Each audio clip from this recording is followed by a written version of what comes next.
Testing, testing, testing.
What's up? Hold on, I'm doing Discord and Twitter messages and stuff. Hang on.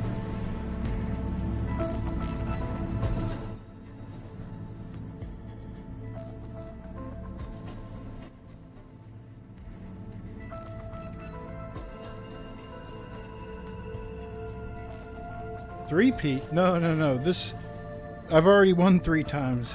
This is round year 4.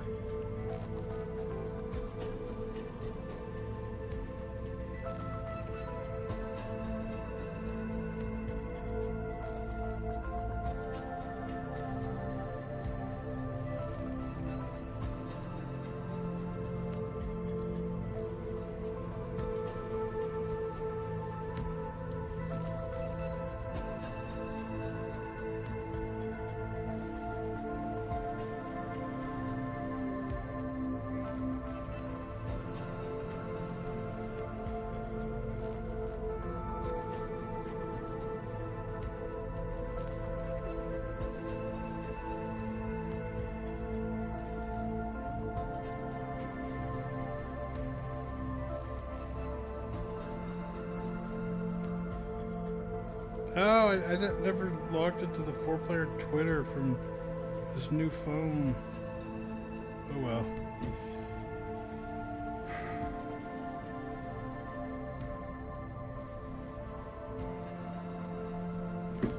Okay. I was peeping this soundtrack list. I was figured it'd be a good idea to figure out what the hypest music of the year is. Game music of 2025 is. Some of these, I mean, a lot of these I haven't played, obviously. Absalom I've played, though. This shit is so good. Oh, wait, hold on. This is the wrong browser for that. Give me a second.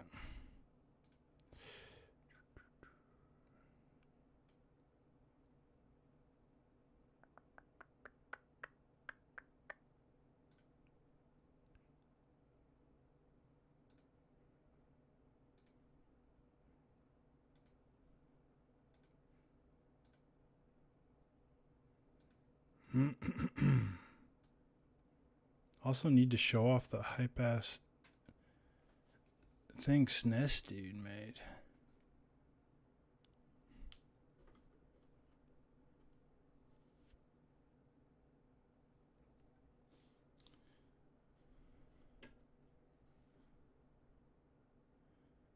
Let's see.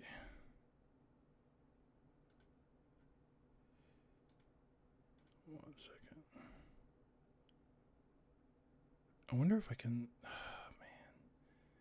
I don't remember the login.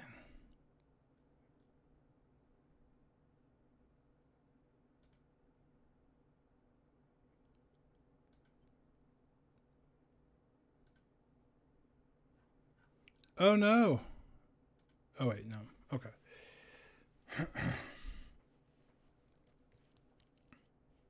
So yeah, I'm setting up the league, which so I don't normally do it, but I'm trying to prevent. We've had some issues.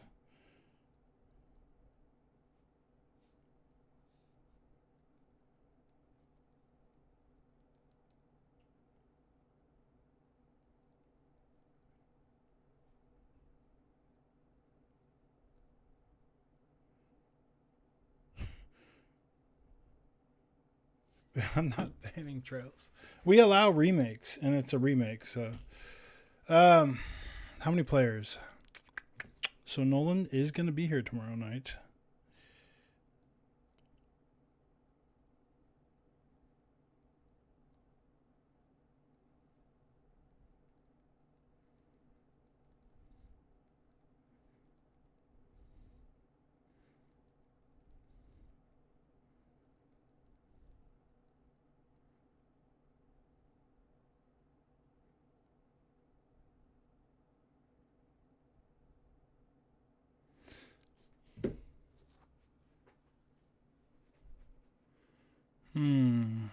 Abiotic factor. I mean, surely, I don't care about this music, right?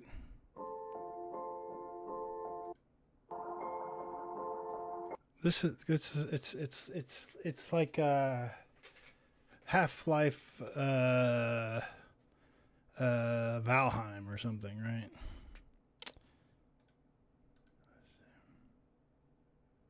Shit, autoplay or not? Come on, man. Absalom does have a killer soundtrack.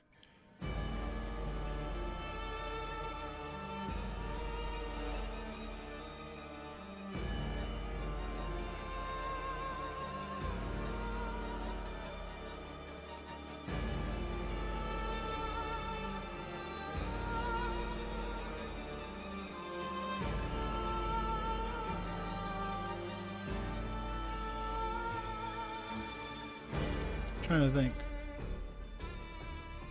7?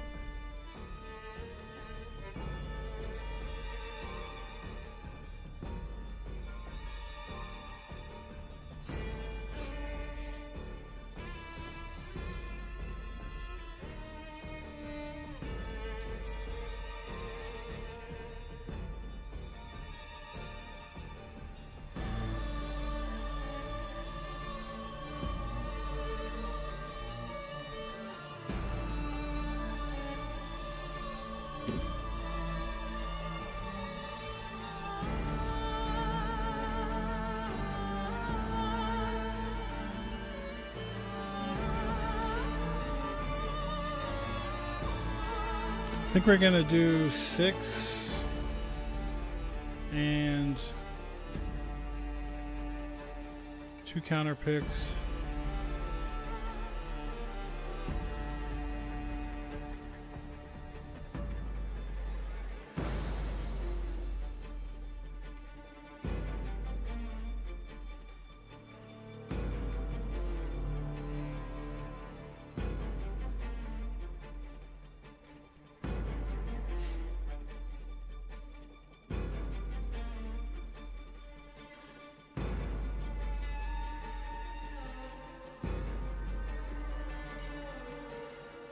Well, I sure wish I could log into my Twitter account.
Yo, do I need to play this?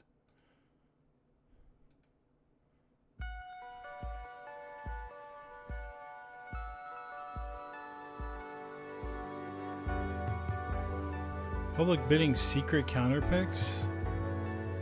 Kind of like that.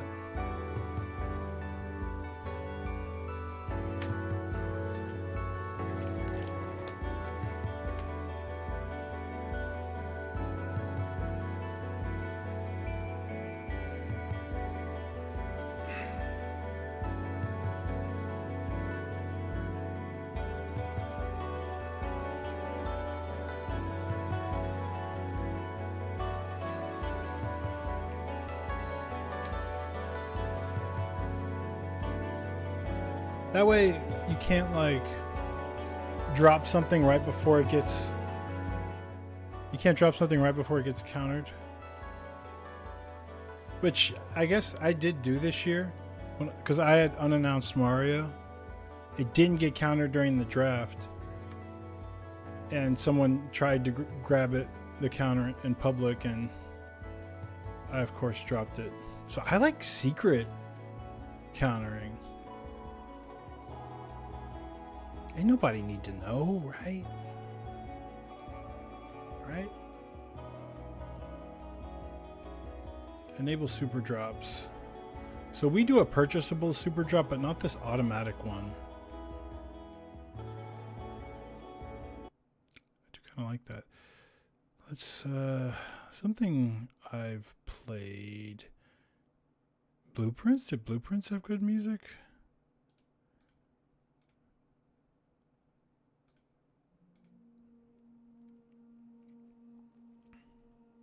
We do one will release drop. We call it a free drop. We have unlimited will not release, and we have any unreleased. I don't know what that means. Any unreleased. Like it, as long as it hasn't been released, you could drop it. Nah, I don't like that. Only allow drafted to become dropped. I don't like that. Counter picks, block drops, of course. Anybody who doesn't play with this on, it's like, what are we doing here?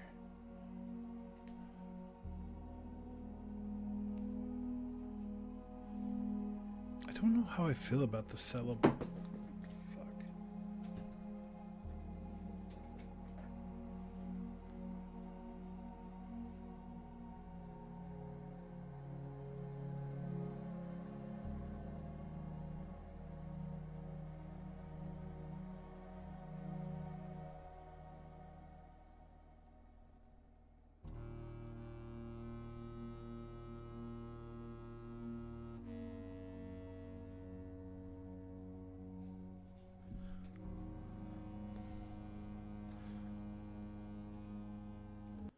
Blueprints, I guess, is a lot of that sort of stuff. I mean, there's definitely some moments.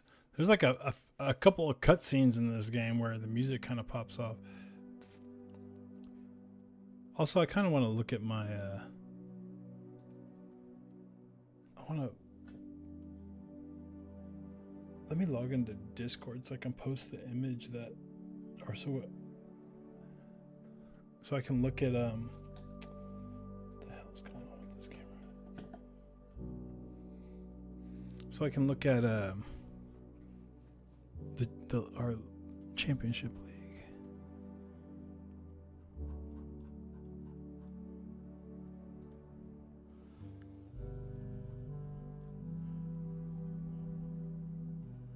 This song I remember. Oh, this is good. I am like on the fence because we do videos and stuff. I'm trying to decide what my game of the year is gonna be. I still don't know. I'm waffling.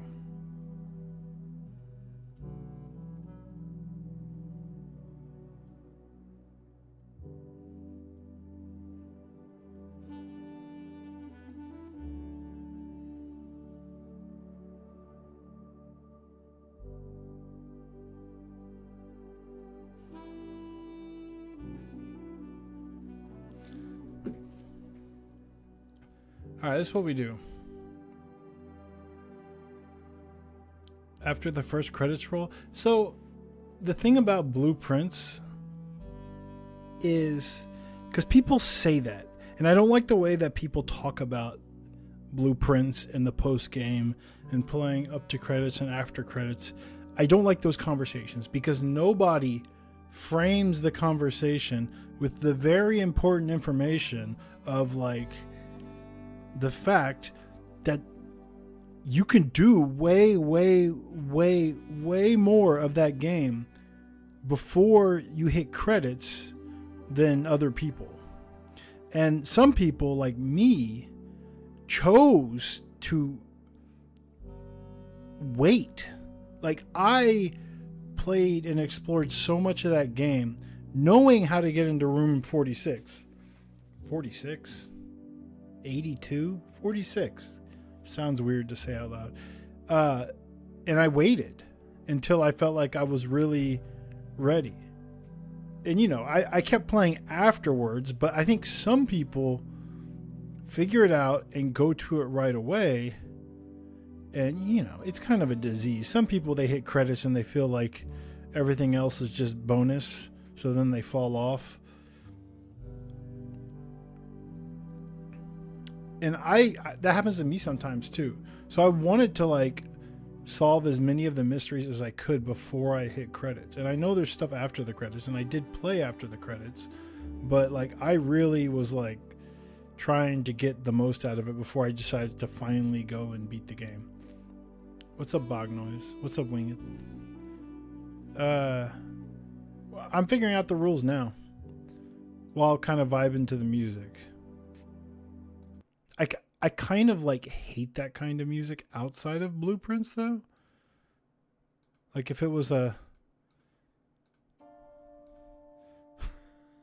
like that song specifically. Let's see. We ban, yes. No, we allow currently in early access, which is not the norm, I guess. Well, it's not the default, and I may be somewhat controversial for some reason. I don't know why it's controversial. We don't allow just need score. We allow currently in early access, but must hit 1.0. And having a score, we've done a house rule where having a score doesn't stop someone from picking it up during the draft. But so like, for example, someone was like able to pick up Hades last year, Hades 2 last year, and I think it may have had a score. I think those scores matter less and less anyways. The first time we did it during the draft, it was for Baldur's Gate 3, which had like a score of like 70. Which was absurd, right? And I'm like, okay, look, obviously that score doesn't matter. It was my first round draft pick. I wanted Baldur's Gate 3, and we just sort of decided like, yeah, I guess that's okay. But then in that same draft, I picked up Valheim and I felt like a scumbag. So I kind of don't like, because that had a real score on it. Virtual reality is a separate tag. That's weird. Will release internationally first. Is this a new tag? Is that a new tag? That's weird. So I mean, interesting. Is there a way I can like see what's currently on these tags easily? Probably not. Chronicles of the Wolf. I did play this game. This was a Castlevania.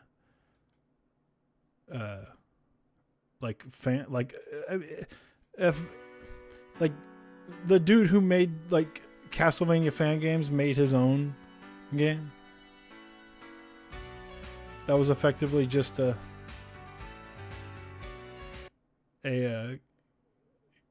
Castlevania game. Started like Simon's Quest and it kind of eventually became a more traditional Metroidvania. Well, we'll release internationally first is kind of interesting. I mean, there's not a lot of those games these days, but they do exist.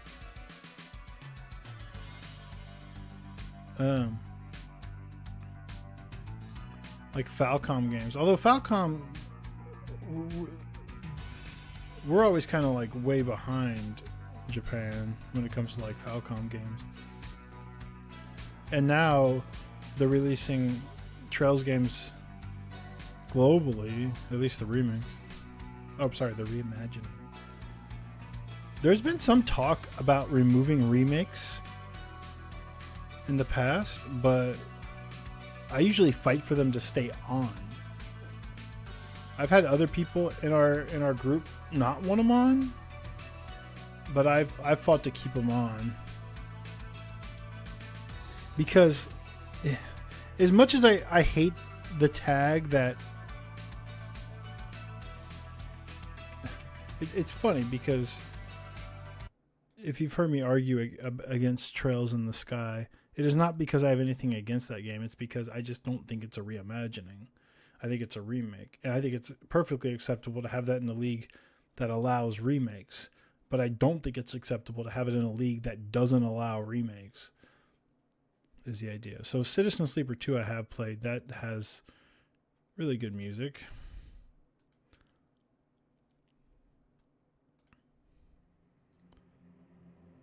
Such an underrated series, and I feel like I get why people don't try it, because it doesn't like visually stand out like if you're not already like comfortable with visually how the game looks, if that makes any sense. It just looks like a lot of black UI.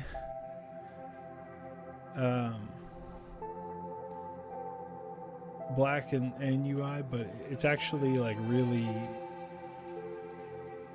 like the game is. I described the first one a lot because it came up in my Game of the Year discussions the year it came out 2 years ago or so, but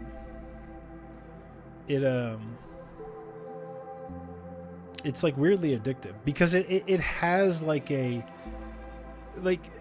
it's a very story heavy game, right?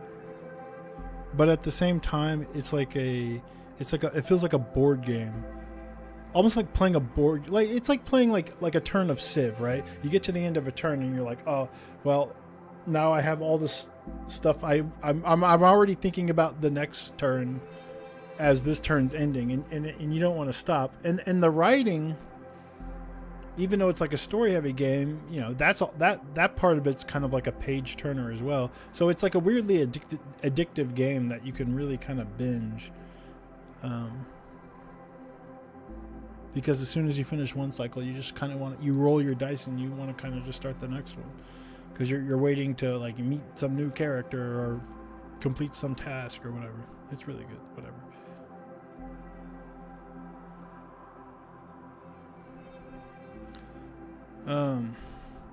You know, because you're spinning multiple plates, even though it's turn-based. We don't allow remasters. We don't allow partial remakes. Oh, the examples are so bad.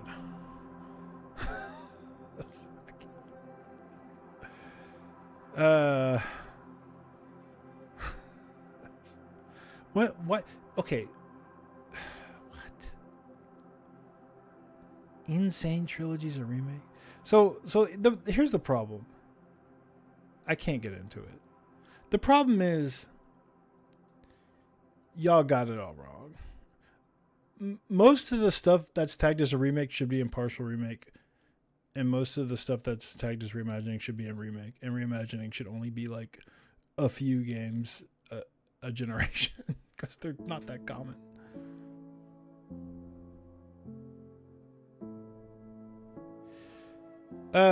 Whatever. Maybe we won't allow remakes. We were thinking about maybe doing just 5 games to draft so the stream's not that long tomorrow night.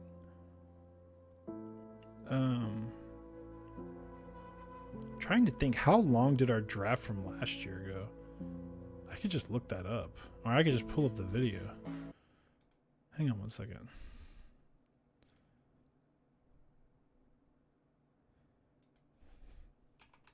By the way, I won this past year by less than 1 point. And not a single person has paid the dealer. But that's okay. We'll have that conversation tomorrow, I guess.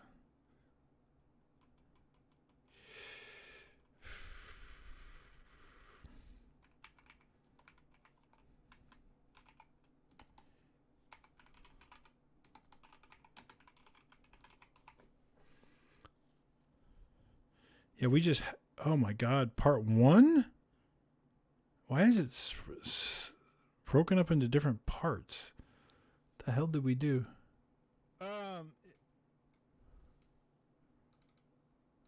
If we go with that rule, but we don't have to. I'm fine with the rule. I think that's... Damn, okay. That is not... Don't not. About this. Wait. I guess our draft wasn't that long. We did 5 games and... It is.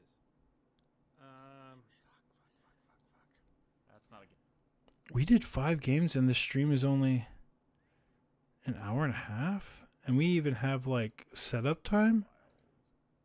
Interesting. Okay. Well, so maybe we'll do 6 games this year. Wait, hold on. If we start at, like, 8:30... Yeah. Is that good for a podcast? No. All right.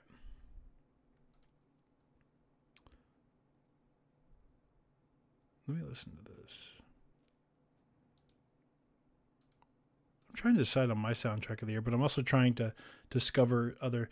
I have awarded my personal game soundtrack of the year to games I have not played because I heard like 1 or 2 songs and then I was like, oh my God, that sounds amazing. And then I just started listening to the soundtrack over and over.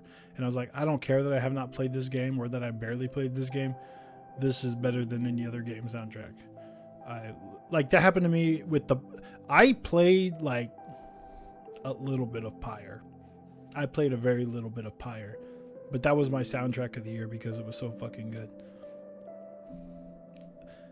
Another year, I believe I gave it to Full Metal Furies, which is a game that... Full Metal Furies? Is that the name of it?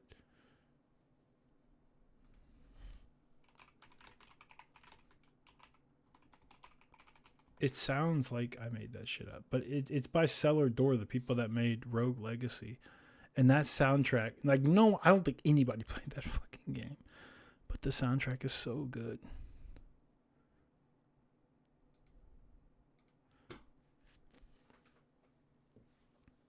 It matters to me too. Absolutely matters to me. But sometimes a soundtrack will just like on its own. I mean, it might also be like kind of the sort of music that I like versus don't like. But obviously, most years it is very like, come on, like Clair Obscur, right? Most years, absolutely. You know, the music matters. And these are games that, but like the Pyre soundtrack is just so fucking good, dude. I don't want to, are any of these Baba Yetu? True story. I play Baba Yetu in Beat Saber every time I turn it on. True story. I mean, my hacked Beat Saber at least. But I don't care about Civ 7 music.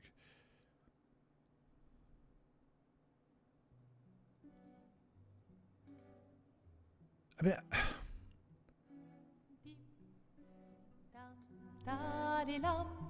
I am really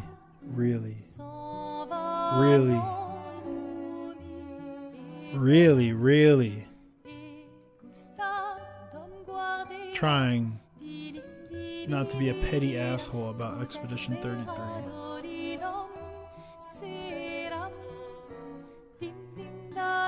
Because I really like this game. But there's like, there's part of me that just hates how, like, it's not even a struggle for other people, apparently. It just wins all the Game of the Year awards, and no one gives a shit about the other games, and it's bothering me. It's not my favorite game of the year, but it's fucking close. And I want to... And I feel like I'm taking it out on this game.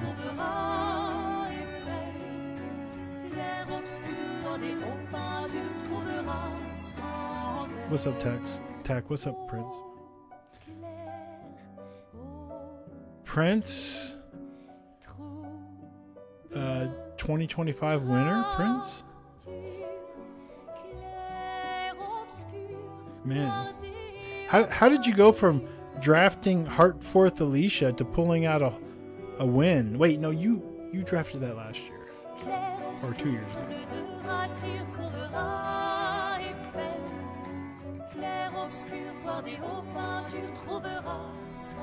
We don't need to listen to it. Come on, we all know. We all know.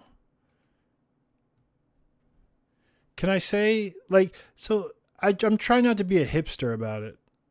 I love Consume Me. And I'm not like saying, oh, I prefer Consume Me to Expedition 33. But like, fuck anyone who doesn't want to like consider other, I mean, whatever.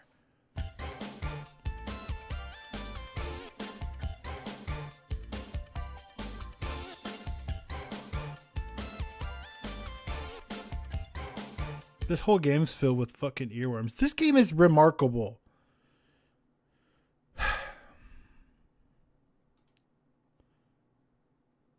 Oh, but it's not beautiful in French. See, I don't want to be an asshole. I don't want to be an asshole. You know, like, dude. That's the kind of shit that kept me from putting Nier Automata on my top 10 that year.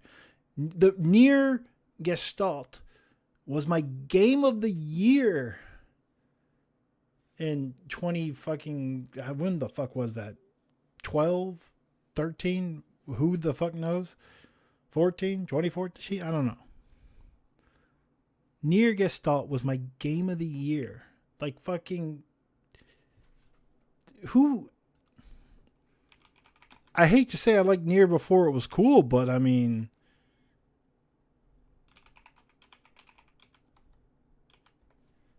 and then all of a sudden Nier Automata comes around and all people want to talk about is 2B's buttocks. And I'm like, you know what? Look, the game is awesome, but shut the fuck up. Shut the fuck, dude. I can't believe Nier Automata didn't make, oh, it was 2017. 2017 was crazy. That's why I didn't put Nier Automata on my top 10. That, fuck all y'all. Okay, but see, Drakengard actually kind of sucks, though. Like, you can't blame people for... Whatever. We're off topic. Well, it plays... Whatever.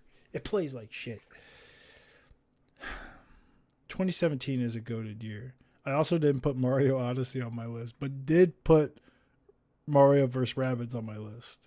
And again, I'm not as high on Mario Odyssey as your average Mario Odyssey enjoyer. In fact, I probably prefer most other 3D Mario games minus Sunshine. Whatever. What are we talking about? Consume Me is really good. It has so much...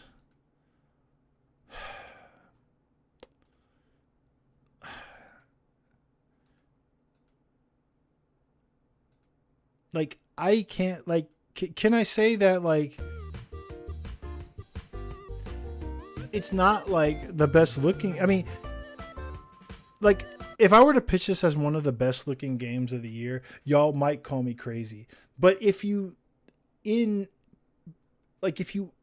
the game, the animations, like, fuck off.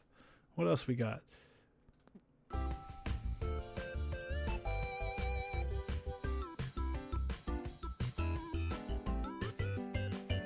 You know, there's a demo. Hey, y'all see the Cassette Boy got a review? 8.5 from Noisy Pixel. I didn't pick it up in Royale. I didn't know what the fuck I was doing in Royale this year. I have no idea what Royale has become, and I don't know if am going to be one, good at it, or two, even want to play it anymore, because I'm just confused. I'm confused about the extra money and the extra points that you can get with money, and I'm confused about, like, I can't come up with a strategy. I'm just going to have to see what happens this quarter and then try to adapt to it, because I don't know what the fuck I'm doing. Now let me make y'all watch a Consume Me trailer.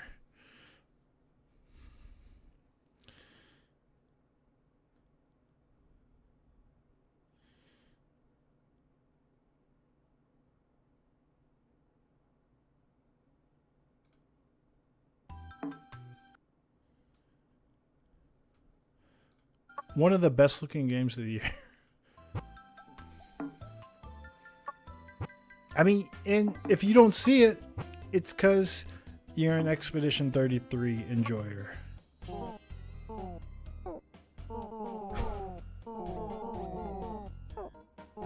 At least there's no AI art here, am I right?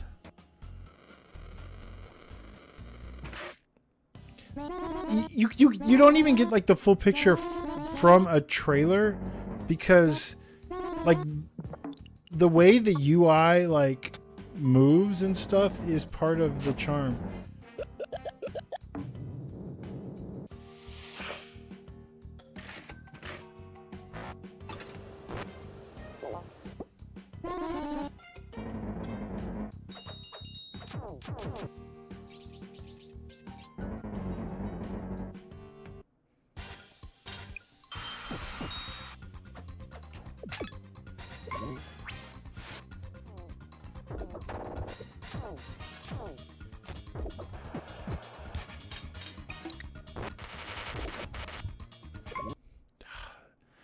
This game is brill, y'all. In this scene, one of the weeks you have to like go on like so many dates with your new boyfriend, and you don't want to go on this one because he invites you over to watch him play like his JRPG, and you really don't want to go because you hate watching it. And so like, you know, you're measuring, you're managing meters and stuff. So your mood meter has to be like really high because it's going to take a huge hit going on this quote unquote date. And every time he's doing damage to the enemy in the game, she's taking the damage. Dude, this game, it's very charming. You should play it.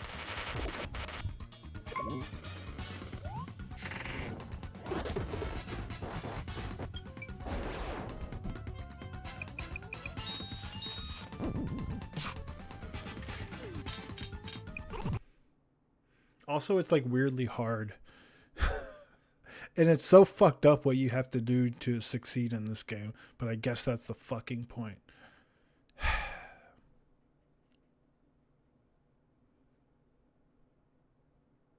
Damn. Underrated.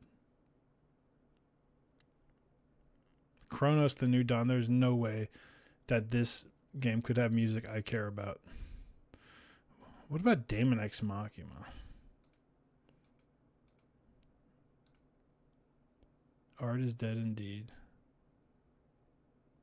And like, I don't like, I'm sorry that some people did not take English lit in college or something, but like,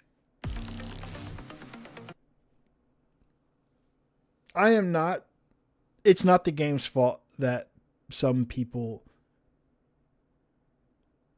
are a little not good at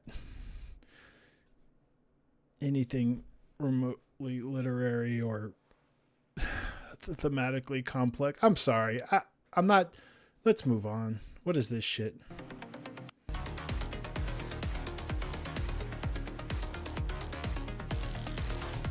Okay, I don't care about that. Death Stranding 2. No. I can't listen to Deltarune stuff. I mean, I've not played the game. That's one where it's like so linked to to the game. Did Demon School have good music? I'm sure the music in Death Stranding 2 is great, but that is one where I think I only want to listen to it if I'm playing that game. I have not played Death Stranding 2 yet.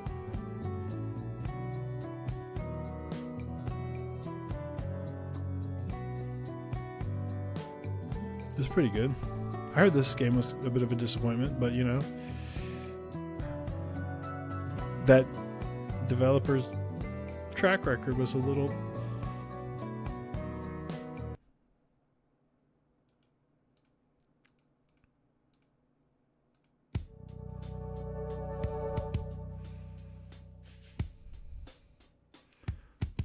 All right. You know what's crazy to me? Leagues that do like DLC or expansion packs and stuff. Do you want to know the main reason I don't like special game slots for fantasy? It's because, and honestly, I wish that Elite would change it. I wish he would change it. This is pretty good. This kind of reminds me of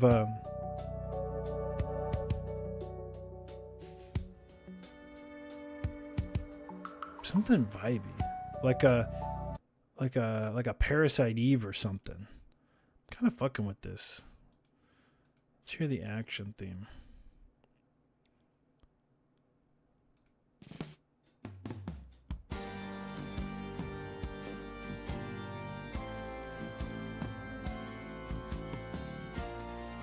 Free to play, whatever. The main reason I don't like special slots in Fantasy Critic is because the website's default, and it does, as far as I'm aware, every time I click on it, or maybe I just keep getting logged out, I don't know, is to view not in roster order, is to view in special slot order, and I think the default should always be or draft order, and I fucking hate that. Please make the default to be draft order, because the year that we did special slots for, you know, new game franchises or whatever the first year, and I hated having to click that thing every fucking damn time to see the actual draft order. It's so stupid to have the games default to like further down the list, because to me draft order is like some of the most like at a glance useful and interesting information, you know, when I'm looking at someone's fucking draft. So like switch the default, please. Like that's I literally argued to remove our new game franchise slots because it bothered me so much, and everyone said fine. But you know, this was also a dumb one anyways, because our rosters were large enough that we were all picking up a handful of indie games anyways, which are almost always new game franchises, so it was pointless anyways. But if we had like other more interesting special game slots, maybe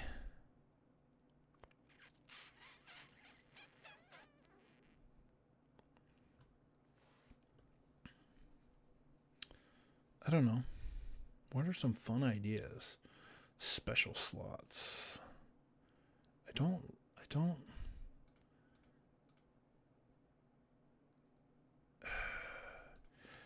I think the fun special slot is to do an unannounced game, but I think it is not good for a draft, because some of the games are going to be, let me play some music. Some of the games are going to be, oh, see, Donkey Kong Bonanza has some good music. Here's the best Bonanza song,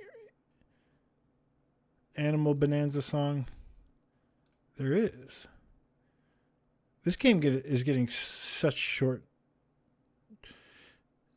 shrift. I mean, it's like, it's not fair how rude people are being to this game at the end of the year. It's like people don't like fun anymore. It's like, where are all my friends who enjoyed Hulk Ultimate Destruction with me? I don't see any of them.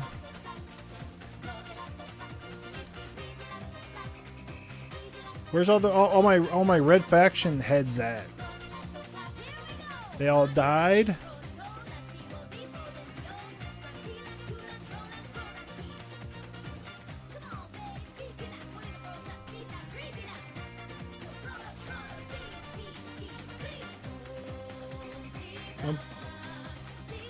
Oh. Wait, the default is not double points over 90? It's not the default?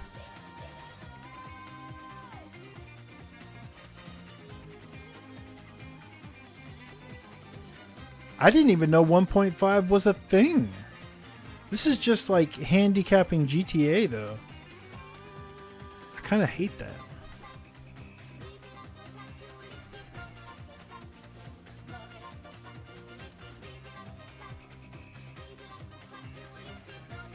Donkey Kong, it's just so like, dude, they made such a cool thing.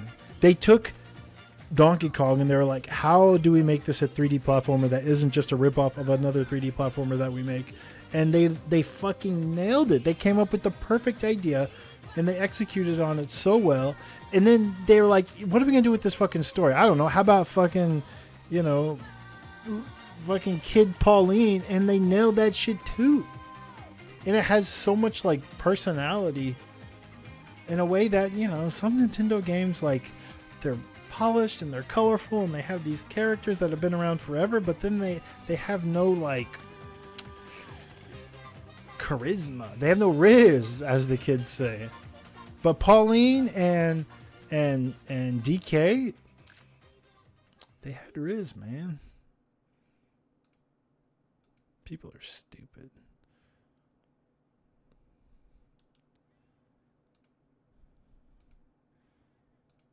But I don't know. Mario Odyssey is better. Maybe? Is it? I want to look at my 2017 list. I have it here. Hang on. What did I not put on?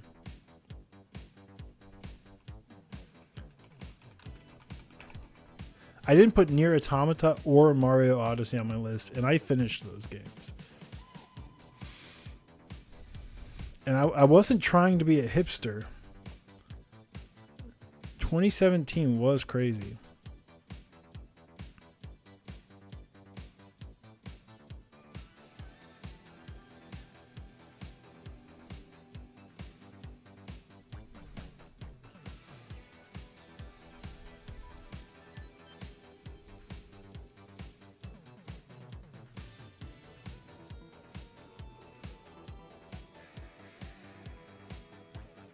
My 2017 list.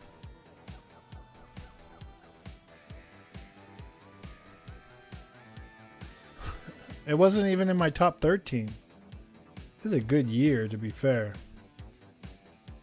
Hollow Knight, Breath of the Wild, Yakuza 0, Divinity Original Sin 2, Neo, What Remains of Edith Finch, Prey, Evil Within 2, Mario and Rabbids, Tales of Berseria, Resident Evil 7, Night in the Woods. Those are just some of my favorite games.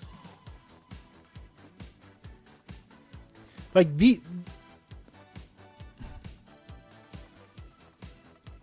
but I didn't have Horizon Zero Dawn on there. And no Nier Automata. No Mario Odyssey. No Persona 5. I'm not a Persona guy. Even though I like a JRPG. Hollow Knight. Breath of the Wild, Breath of the Wild.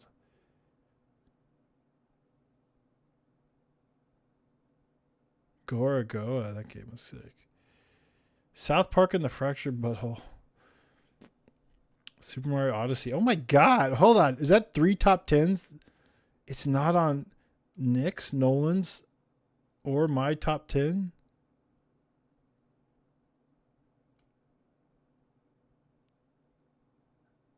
Where is Mario? Mario Odyssey's Crispy's number 8. Chris Davis is number 10. Ed's. Aztez, man. If you know, you know. Cuphead came out that year.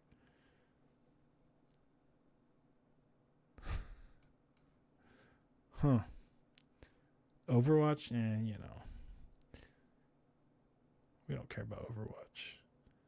Right here, dude. Fucking 2016.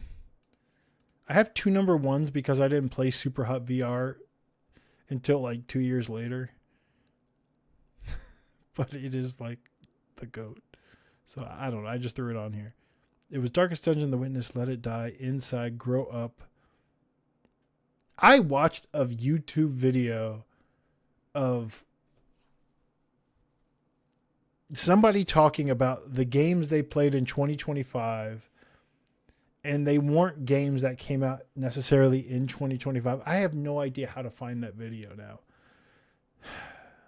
I watched it probably like 3 days ago. The Last Guardian. Doom, Thumper, Recore. I didn't put Hitman on my top 10. That's wild. What the fuck was I thinking? Why did I put Hitman on my top 10? That's so weird. Because I'm a Blood Money guy. No, Hitman was good. Why didn't I put Hitman on my top 10? Eartheon, Yuzo Koshiro. I bet this shit's gonna fucking crunch, dude. Ready for some Sega Genesis crunch?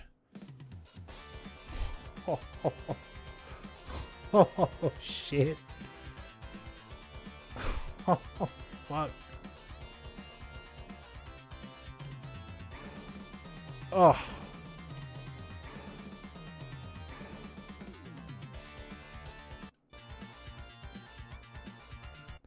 Yuzo Koshiro, the fucking GOAT, dude.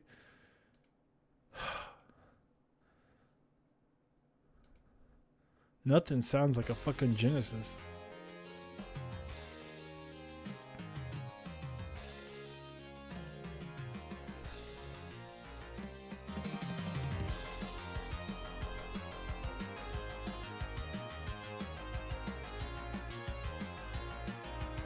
I saw a top 10 video where I didn't finish my story. Somebody put like it wasn't a top 10 video. It was a video of someone talking about the best games they played in 2025, and they had Grow Up on the list, not Grow Home, Grow Up. And let me tell you, if there's like any game that I feel like was made for me, and I feel like no one else gets it, but if you do, maybe you get me. It's Grow Up. And to see it on this man's 2025 list, I was like, I instantly subscribed. I just subscribed. I can look at who I just subscribed to, maybe. Let's see.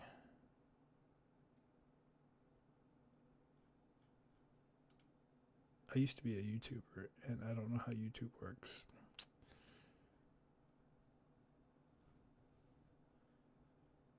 Is this... Let me think. Are they here by like, can I sort them by like recently subscribed? Oh yeah. No, new activity. No, you can't. I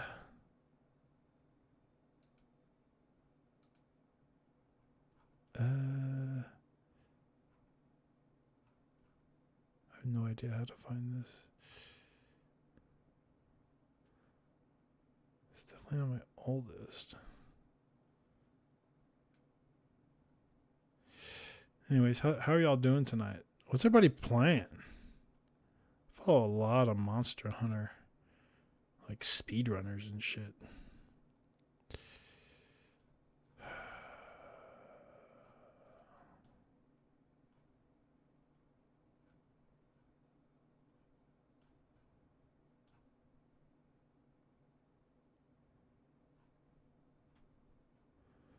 have no fucking clue how to find this.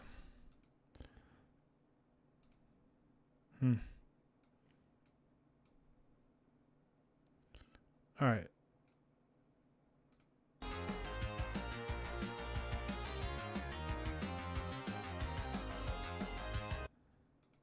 make y'all watch a fucking Panzer Dragoon Orta and Rise of the Ronin. Why did you just say the name of two sick ass games? I don't know what question I asked, but I like that answer.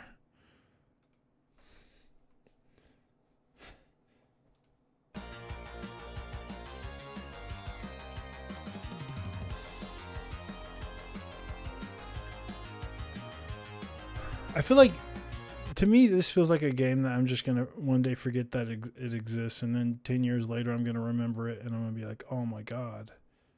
I feel like nobody played this game. Stupid fucks.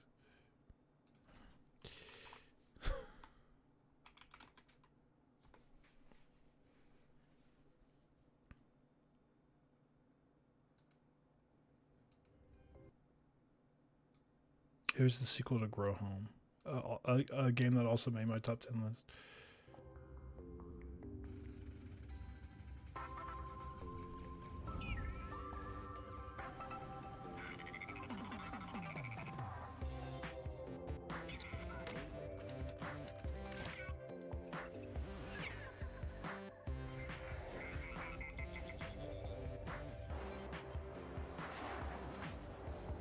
Dude, it was just Grow Home, but you had a whole fucking little planet, and you had all these like plants and shit.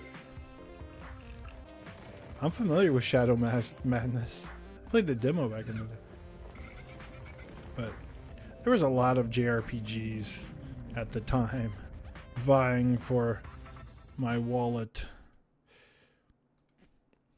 All right, so do most leagues play double points over 90? In fact, I feel like I only have ever known double points over 90.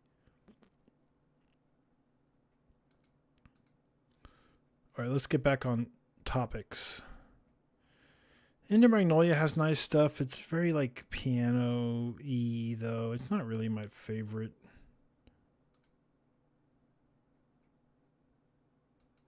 It's rare to get over 90.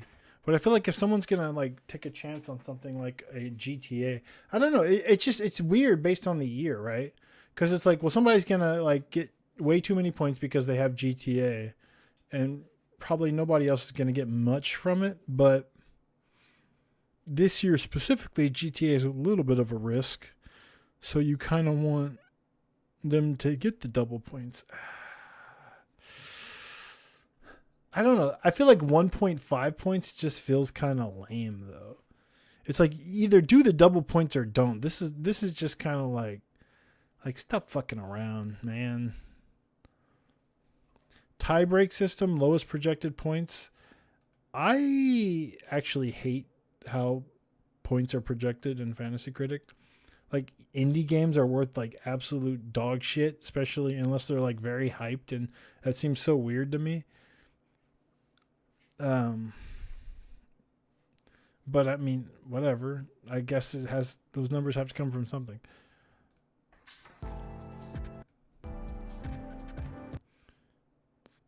I really like Ender Lilies. And I was playing Ender Magnolia, but something came out early in the year that just pulled my attention away from it completely. What came out early this year?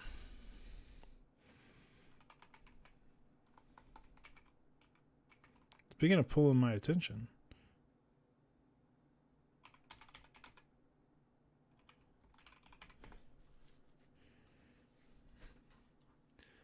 Like I was just like, you know what? This is a real meal. I'm going to put down Ender Magnolia now and play this main course or whatever. It was something like that. What could it have been?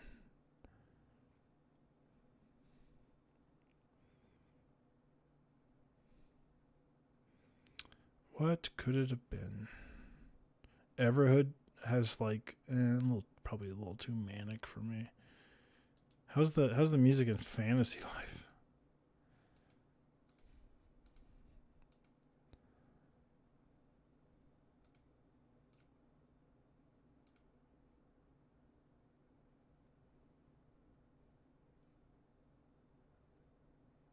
Come on, man. What?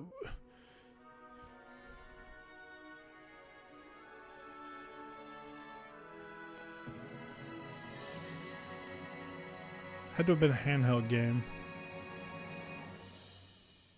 The fuck was it? What was I playing on my fucking Steam Deck or Switch? The fuck was I playing?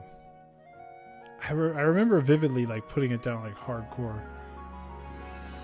No, it wasn't Kingdom Come Deliverance because that's not. It's something I was playing handheld.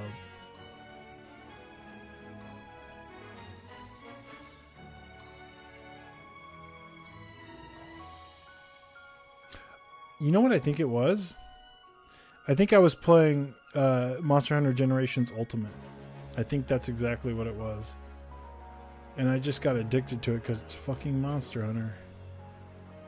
And I'm like, well, why would I play this game when I could play Monster Hunter?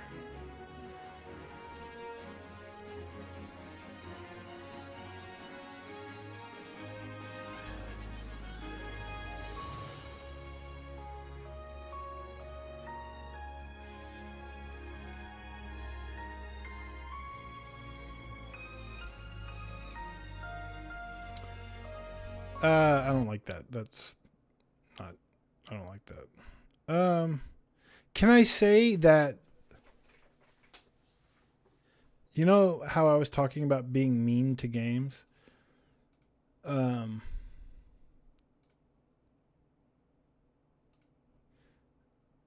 don't deserve it. Hades 2 is a game that does not deserve to be snubbed just because it's more Hades. And it's really good. But I feel like I'm wasting a slot if I put Hades 2 on my list in a way that I don't feel. And I don't feel the same way about like Silk Song isn't like I don't feel the same way about Silk Song as I do Hades 2 in that, because Silk Song is like a brand new game and Hades 2 is still like, it's so similar to the first game, even though it's fucking good. And I will say, like, the music, like, I got really addicted to Hades 2, and I can understand it's a really good game, but it didn't like, I don't know, man. It like they just played all the same cards again.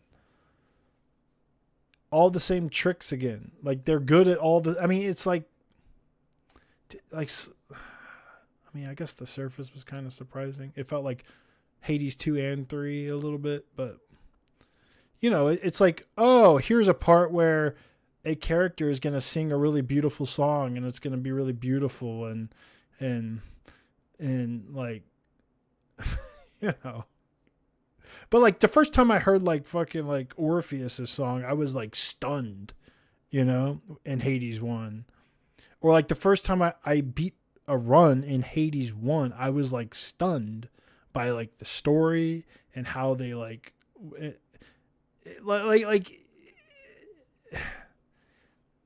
it just wasn't like that for Hades 2. And I recognize that it's great. And I had so much fun and I was addicted and I beat it and I enjoyed it and it's just not the same, you know what I mean? Dude, Zerby, fucking look, it is what it is. It's why I don't stream anymore. It was like a good 20 minutes. And the only people here were people who just wandered in from the other Discord that I visit sometimes. And I'm like, come on, man. I didn't tag anyone over there. I did it at everyone. Well, it ain't about you. It ain't about one person. It just turned out to be about no persons, but you know what I mean.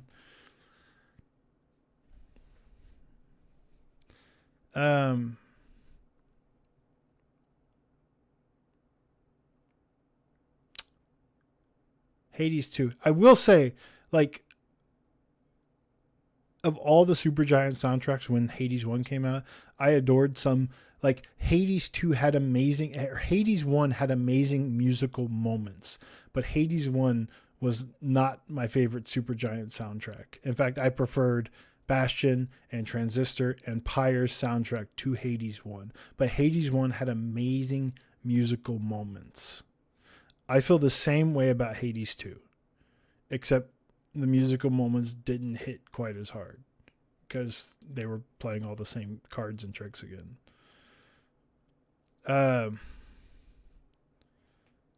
No, I did a at everyone in the announcements channel, Zerby, actually.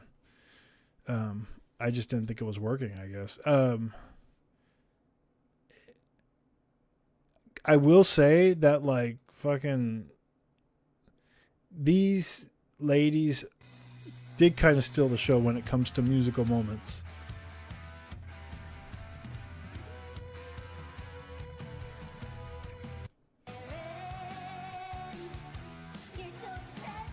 And you know what? Maybe they'll get theirs when we're talking about like boss fight of the year or something. I don't know, because like Silk Song, right?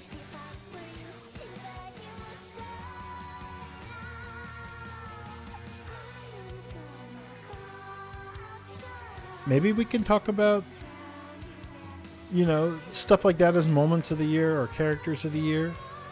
I think the Sirens could be, I mean, I think it's a real candidate for like characters of the year, maybe. Man, like the people at, can I say that the people at the Hades 2 home base are probably the characters I wanted to talk to the least? Of all the new characters in Hades 2, I thought all the interesting ones were the ones out on the runs and not the people hanging out at my base. And that's feels wrong.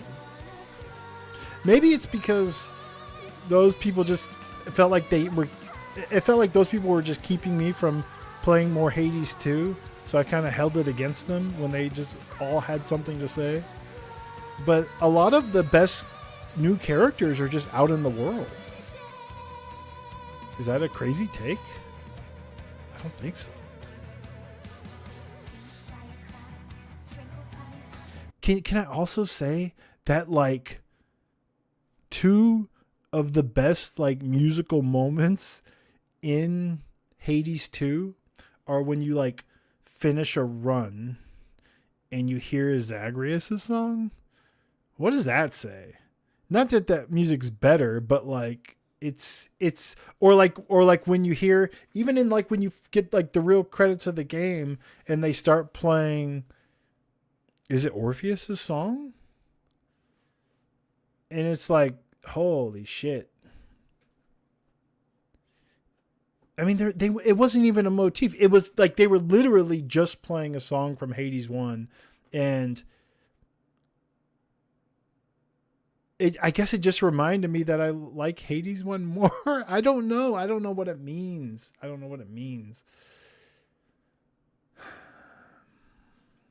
It's not fair, I guess.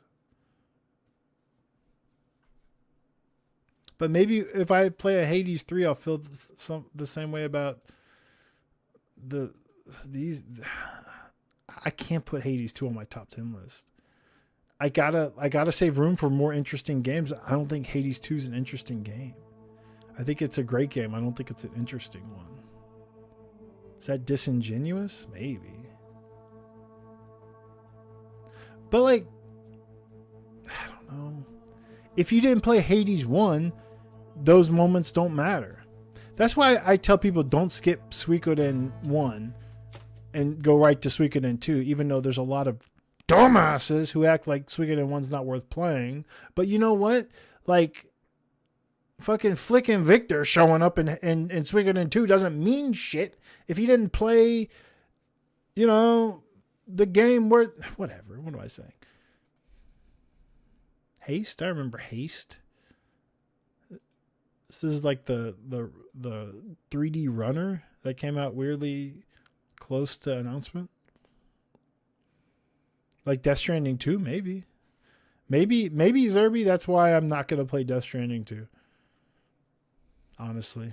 I think you just unsold me on Death Stranding 2. Because I didn't play all through Death Stranding 1.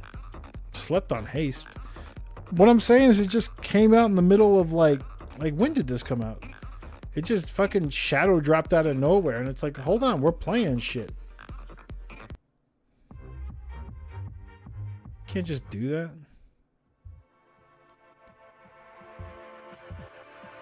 Yeah, definitely the remaster.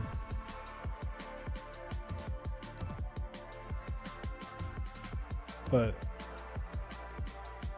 I mean, Suikoden 2's gameplay is basic as well.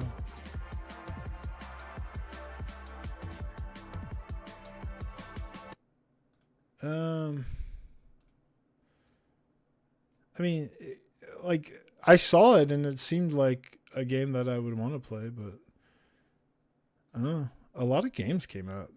When did Blueprints come out? I think Blueprints might be my game of the year, or it's Silk Song. It's Blueprints or Silk Song, and it's not Expedition 33. I can't do that. And I genuinely feel that it's not Expedition 33, even though it's probably going to be number 3. I started playing Look Outside, and this game is... I'm like a pretty squeamish guy. I didn't think this game was going to be like hard for me to like watch.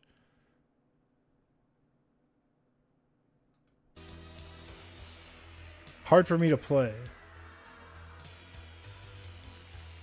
This game is insane, by the way.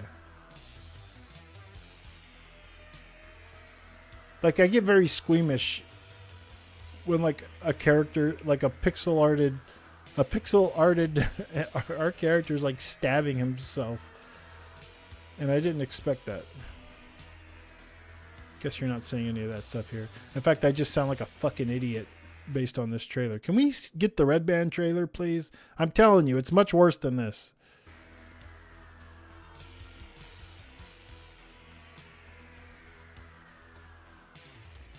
This is not a good representation of what I was talking about. I sound like a moron. It's way, way worse than this trailer. Maybe this one's bad. I think that was a Green Band trailer or whatever. Yeah, like this is like the first enemy. It's like the animation. He starts like stabbing himself in this wound and starts gushing blood, and it's like fucking I don't like it. The animation's really fucked up.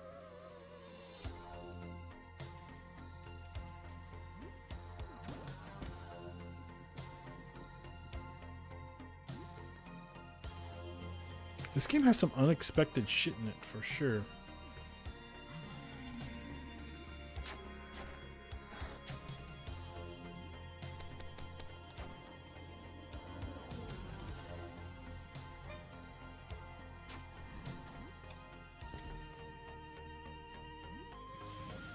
Like you can do all this stuff in your apartment? That's the kind of stuff that I wasn't expecting.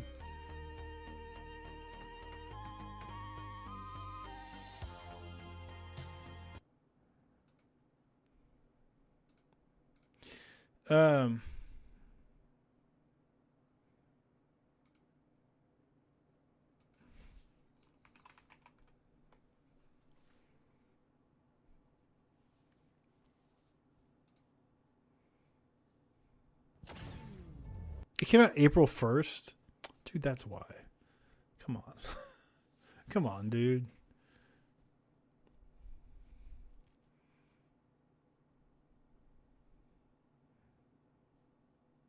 This is why no one played this game.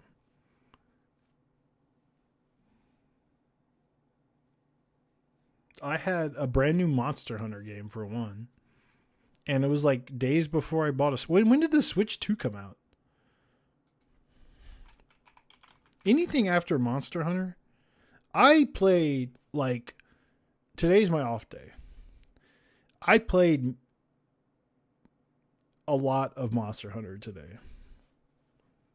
That is a game that feels like a wasted slot, maybe, but like I have things to say. Mostly me calling out other people. So Monster Hunter goes on. There's nothing interesting for me to say about Hades 2.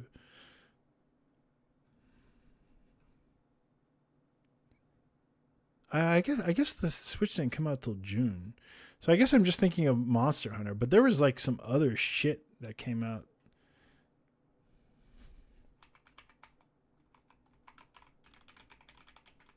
I mean, I played a lot of games this year. And there were some damn fucking good ones. I was probably knee deep in Blue Prince. When did Blue Prince come out? April 10th. Okay. Well, I mean, it was just Monster Hunter. It was just Monster Hunter.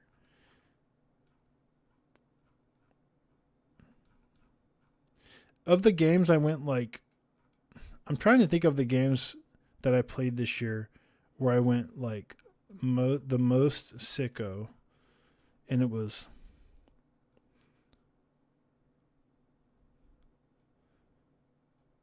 Blue Prince, which was unexpected to me. I didn't expect to be like insanely addicted to Blue Prince. Monster Hunter, of course. Silk Song. Hades 2. If I showed you, I looked at like a breakdown of how much Silk Song I was playing every day for like 2 weeks when that game came out. And it is, I was off basically a week of work. It was bad. Hades 2 and I guess Mega Bonk. Played a lot of roguelikes, I guess. I played a lot of Star Vaders, a lot of Monster Train 2.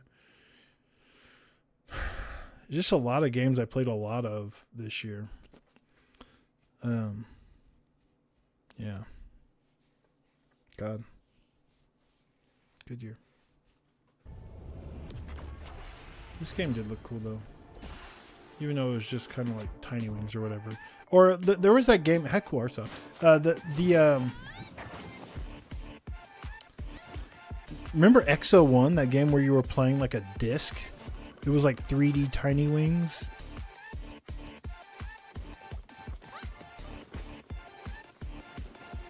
It had like, you know, downhill physics, tribe style.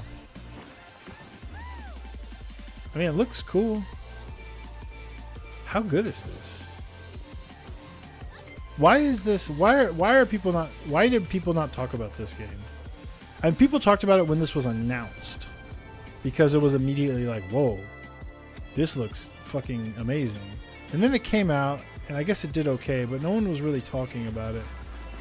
Is there something about this game that kind of sucks? Secretly? Is it like the roguelike part of it sucks? Something about it has to slightly suck, right? Otherwise, more people would have been talking about it. Like, it makes sense in my head.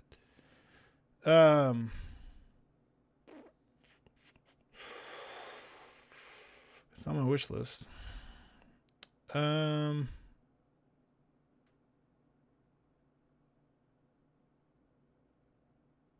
Dude. The Silk Song Disrespect. Did y'all see? Reset Era does have a, like, that tracking site is, like, really slow these days, so we just stick to the Reset Era thread, I guess. But they have a Game of the Year breakdown by tracking.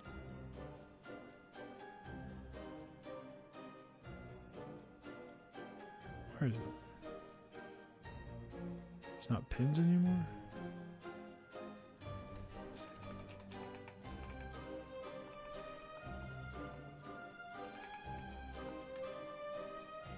I mean, I like Hollow Knight music and I like Silk Song music, but it's not going to win like Soundtrack of the Year for me.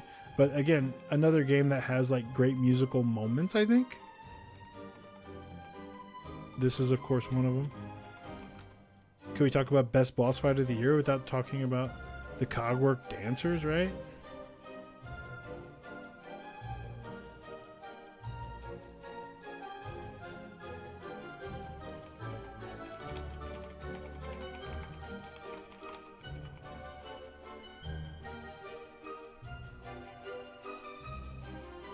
You know, would have been really good. Like the final boss of Expedition 33, if like it wasn't completely fucking broken.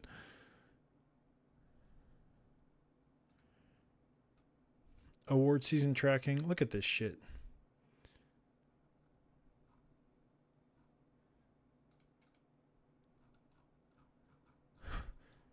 These are outlets that have given Game of the Year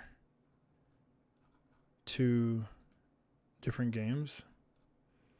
354 outlets so far have given, what's up, Tarkus? Have given Game of the Year to Expedition 33.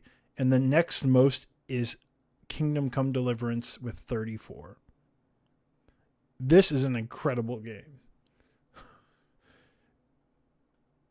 354, 34, 21 to Silksong. A literal crime, some would say. And by some, I mean me.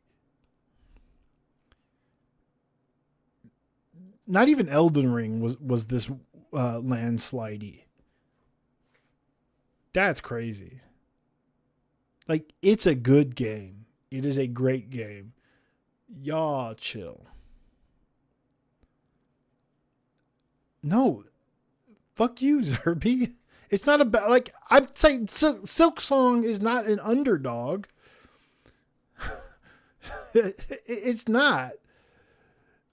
I'm not trying to stick up for, like, I'm not saying Consume Me is Game of the Year. I'm saying I think we're overglazing this one a little. It's a good game. Its soundtrack is even better. I think we're overglazing it a little bit. It deserves to be up there. Just along with Kingdom Come Deliverance 2 and Silksong, and maybe not that one, but this one.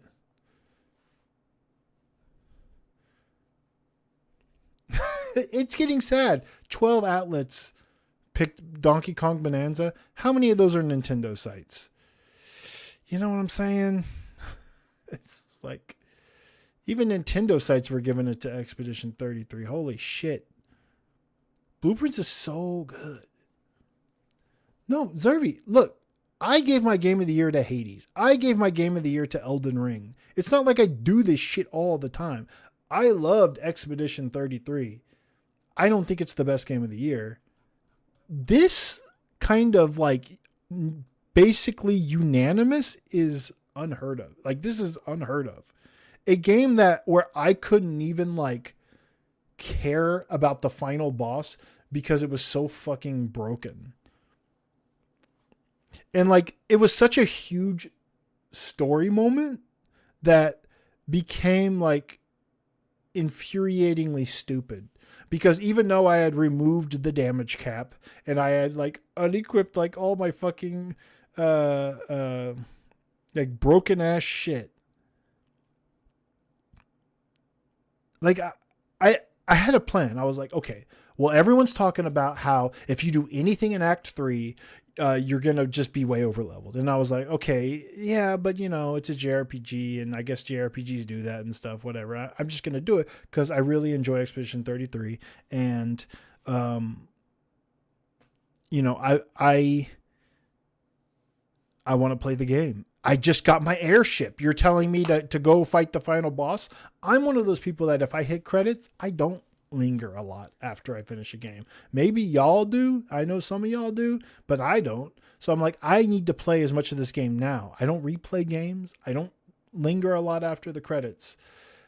I wanted to get everything done before I fought that final boss. And I knew, so I had a plan. It was like, oh, I'll just remove the damage cap. That's like the simple fix that people were saying. It wasn't even close to enough. I was basically skipping turns. And I had like 7 turns in a row and I was just skipping. It completely castrated that moment. Like the story importance of that moment. I couldn't even like try to make it feel like a moment, like a gameplay intertwined with the story moment. What the characters were feeling at each other, at what I was fighting, was completely divorced from gameplay. It was like a fucking. I'm ranting. What? Oh, let me see. I mean, can I say it looks lame? Like, I mean, you've crocheted stuff like way cooler than this. Yeah, I agree. But that's the easiest stitch. So Malia got into, she's been obsessed with crocheting. She got into knitting now, which apparently is something kind of different, but you make the same shit. And her first knitted thing is this scarf, and it's like, like look.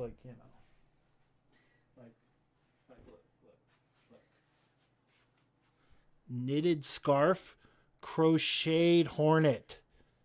Huh? Crochet Moggs knitting. Look at this. Crocheted hornet. Shitty scarf.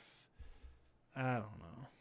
Maybe, I feel like, did you get scammed?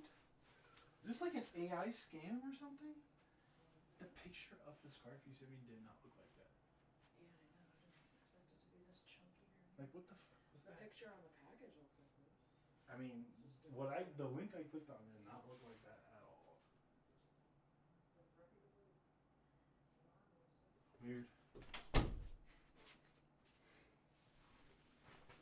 All right, where were we? It was just like in the moment, like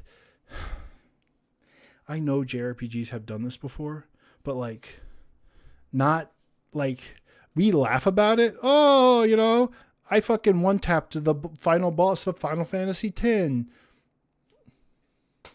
Whatever, the ending of Final Fantasy X is still heartbreaking, right? But like, come on, man, games have come a long fucking way.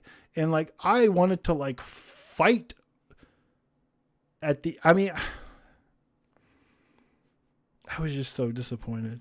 And like, I'm focusing on this one thing. I have other issues with Expedition 33, but most of those are nitpicks. I mean, I think the game's incredible. I really do.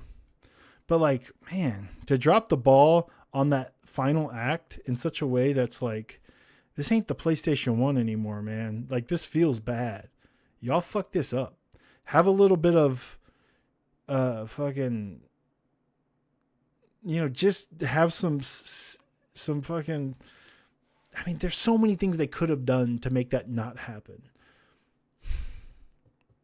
Just scale up the bosses, the story battles with your characters, like I've played extremely hard games that are also extremely breakable, that find ways to, still make story. Like one that I played recently was Tactics Ogre Reborn is a very difficult game that is so fun to become really powerful and to break. You can't do this in Final Fantasy Tactics. Final Fantasy Tactics, the story battles don't scale with you.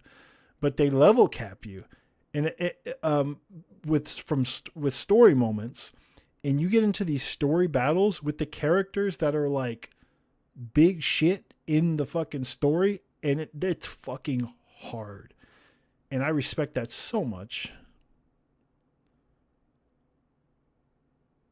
No, I didn't play the Parasite Mutant demo. I mean, come on, man, that ain't Parasite Eve. That's just like. That just makes me sad. It just makes me sad that Parasite Eve is gone.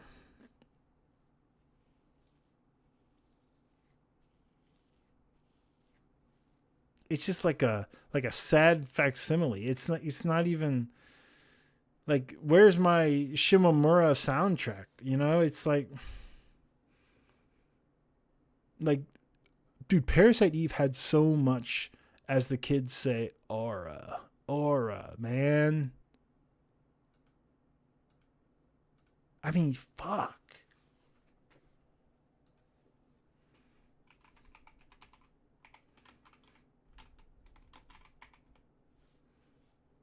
Man, it's late. I have to work tomorrow.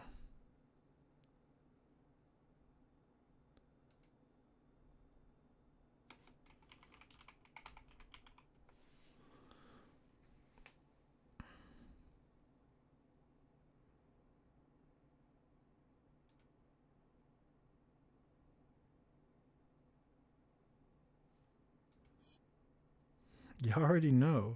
You already know.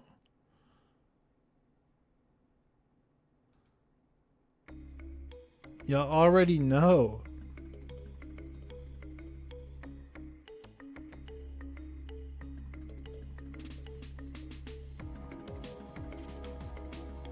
Nothing wrong with it. It's not gonna make. I'm just not gonna feel the same. The same sort of. I'm sure it could even be fun. I mean, isn't that crazy? Like, just please recognize the gap, the gulf between 354 actual real outlets and number 2 has 34, 21. We get down to single digits so quickly. And you can, I mean, and these are just like, and like all of these sites are probably just weird European sites who've never even heard of France or Eastern European. I guess that doesn't make sense. France is in Europe, but you know what I'm saying.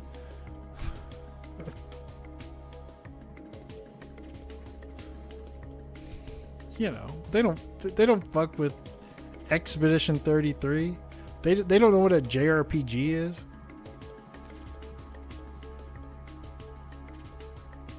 Hades, 11 Game of the Years. So fucking funny, dude.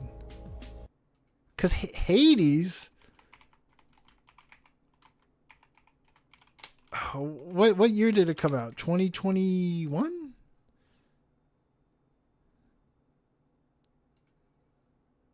There's this site, right? Oh, fuck it. It Takes Two. What the fuck, man? What the fuck is wrong with y'all? When did Hades come out?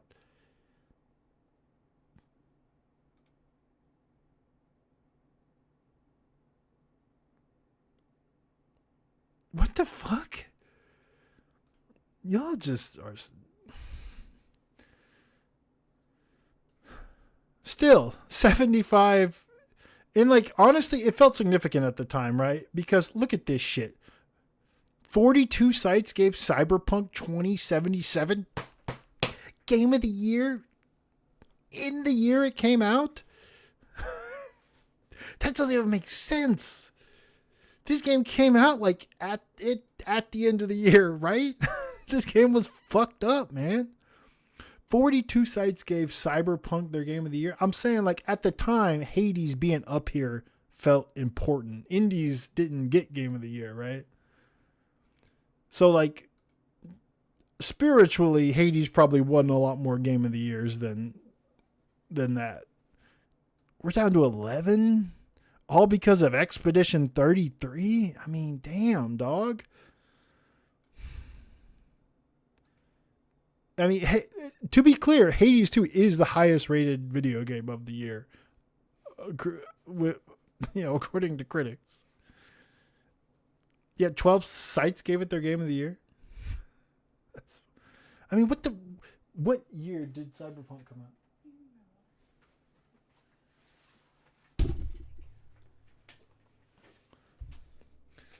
What year did Cyberpunk come? I mean, what month didn't Cyberpunk come out like towards the end of the year? Like, it's not like it was fixed at least by the end of the year. I mean, but I'm saying, like, it was fucked. Animal Crossing New Horizons, right? This was like a big deal. That and Doom. Look at that. Man, why did that many outlets get... Like, this feels like a year where this should have been a more even spread. Dude, Half-Life Alyx is so fucking good. That only 13 Game of the Years? Dude. Like a Dragon, come on. This feels really weird. 50% of outlets, these are real outlets, gave Last of Us 2 Game of the Year? Like, it feels like it should have been more spread out. All right? Oh, here we are, number 73. That was our collective Game of the Year.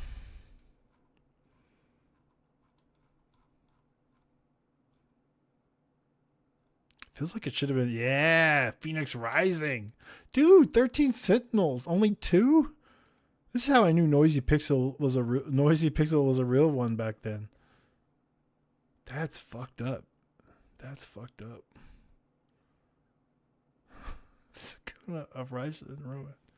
This is fucking Chris Davis's blog, I guess.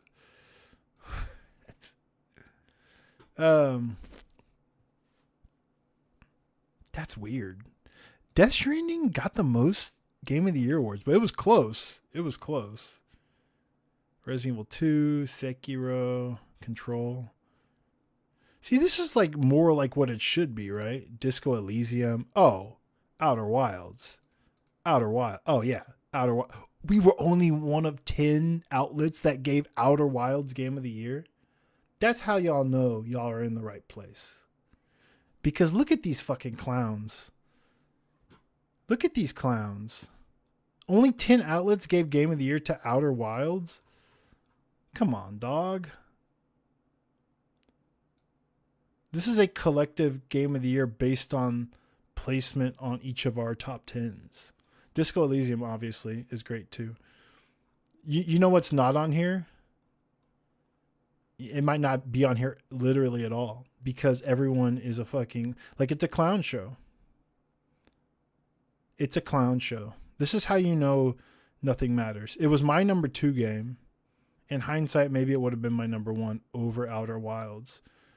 But of all the games on this stupid fucking list, which one do you think has been played the most? It's not even on here. But the real Game of the Year of 2019 was Slay the Spire. And I guarantee you it has the most humanity playtime versus all of these games. Not a single Game of the Year award. That's how you know we're getting better. We're getting better. Because in Slay the Spire 2, well, I mean, it's a sequel. But like I'm saying, like if Slay the Spire came out in 2025, I think it would be winning Game of the Year awards. I mean, we still have room to heal. Dragon Age Inquisition. This is how you know things used to be fucked. Dragon Age Inquisition. 138 awards. Not even close. Shadow of Mordor. Oh, this was like a famously like iffy year, huh? This was like a famously iffy year. We're supposed to be listening to music, damn it. Keeper. God, that game's so fucking boring.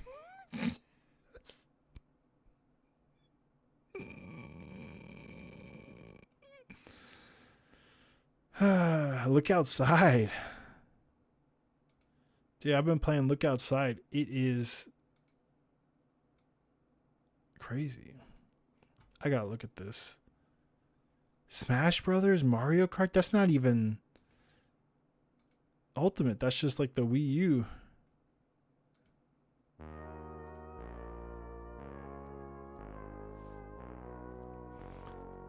Far Cry 4. Dude, we are a better industry now. We are a better industry. Even with Expedition 30. Shovel Knight getting some awards. That's nice. Wait, what the hell was our Game of the Year?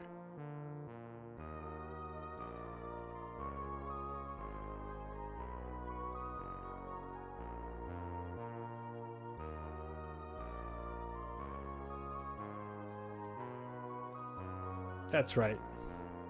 That's right. Fucking real ones right here, y'all. Real ones.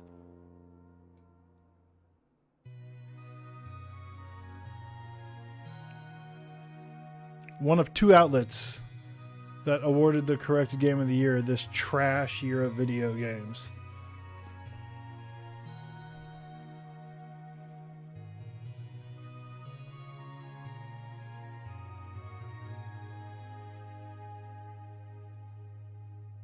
What was my Game of the Year?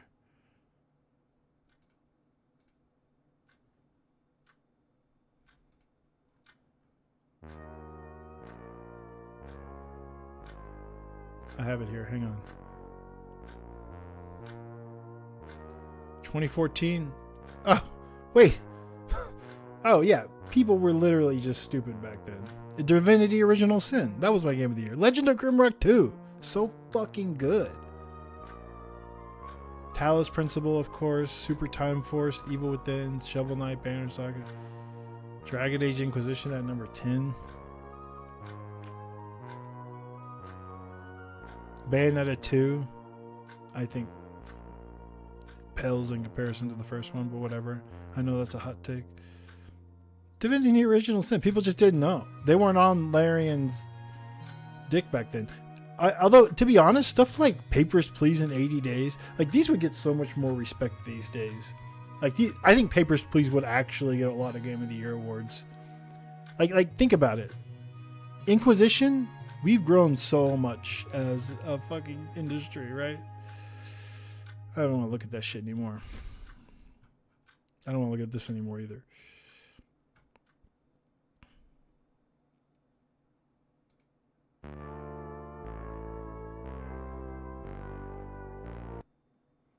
All right, are we doing anything different for fantasy this year? Because I'm looking at these options and I'm not really seeing much. I'm not really feeling inspired. Oh, fucking Lumen as a Rise.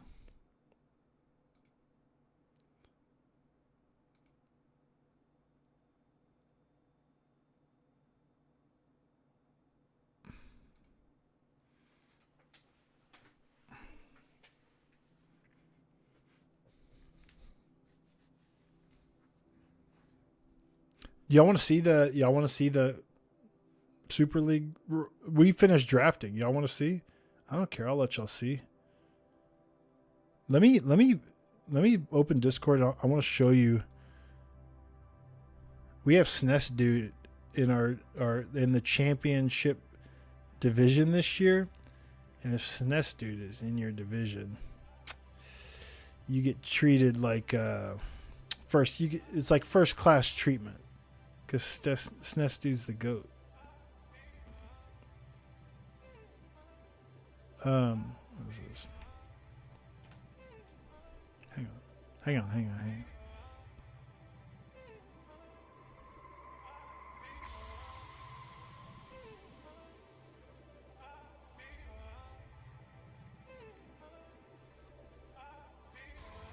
Wait, you know what? Maybe I should have. What is streamer mode for Discord? I never open Discord when I'm on stream.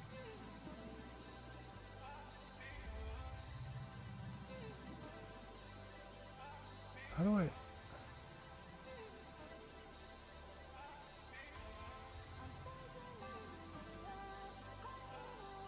Oh, I don't want people to see all this shit. Y'all can't know what indie Discords I'm in and stuff. Can I like pop this shit out? Hang on.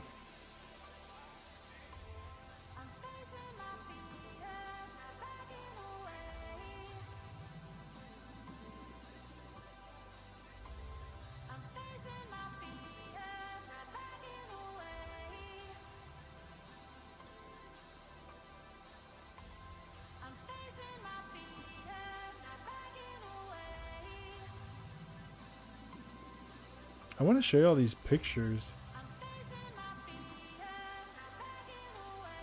Just because he did such a good job.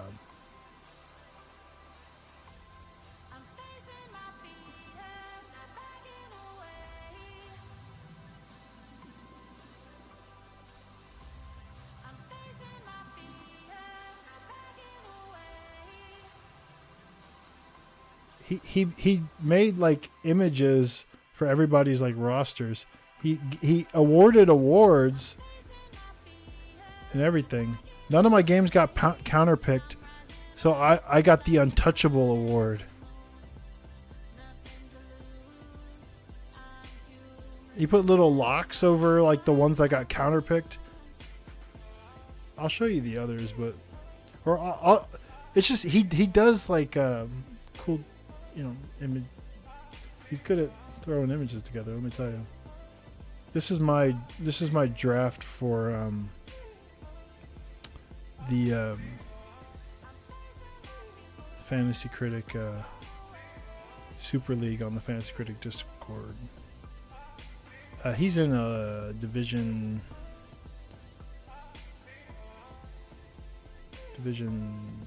7, I think. He's in the same division that Crispy's in. Crispy joined Super League this year. Fuck yeah, dude. He's got a good roster too. I'll just pull up the site and we can look at it that way. Hang on one second. But it's just I don't know, it's fucking cool.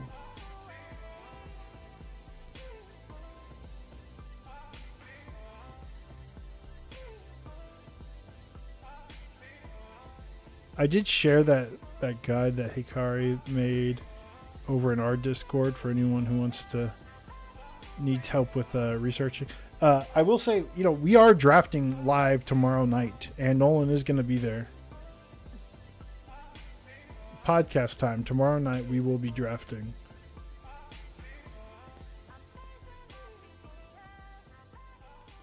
What did I click on? What did I click on? What the fuck? Hold on. Spoilers.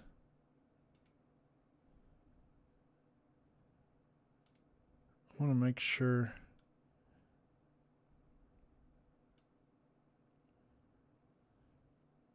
Okay.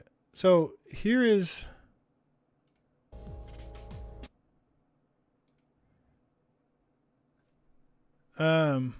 So the community leagues, we'll set that up this weekend.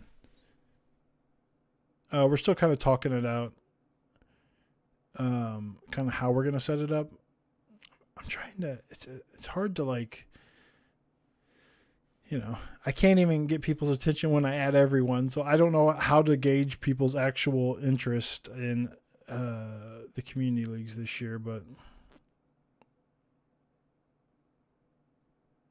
Nubby's Number Factory?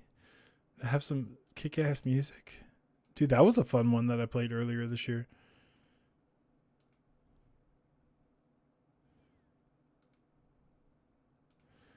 All right, so here are the here's Super League, Fantasy Critic official Discord league. It's broken up into 9 divisions this year, and this is a league where you can move up or down depending on how you do.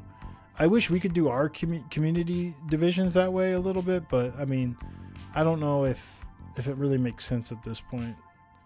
You kind of just have to commit to it at some point and set it up that way, but relegation style, yeah. So, but we have new rules, right? So if you got first, and if you're like in the top 6 divisions, which each have 12 players, like if you get first, you move up to the championship league. And in 2025, I won Division 3. It was called Division 4 last year. Just barely, by 6 points. So I moved up to the championship division this year. What am I doing?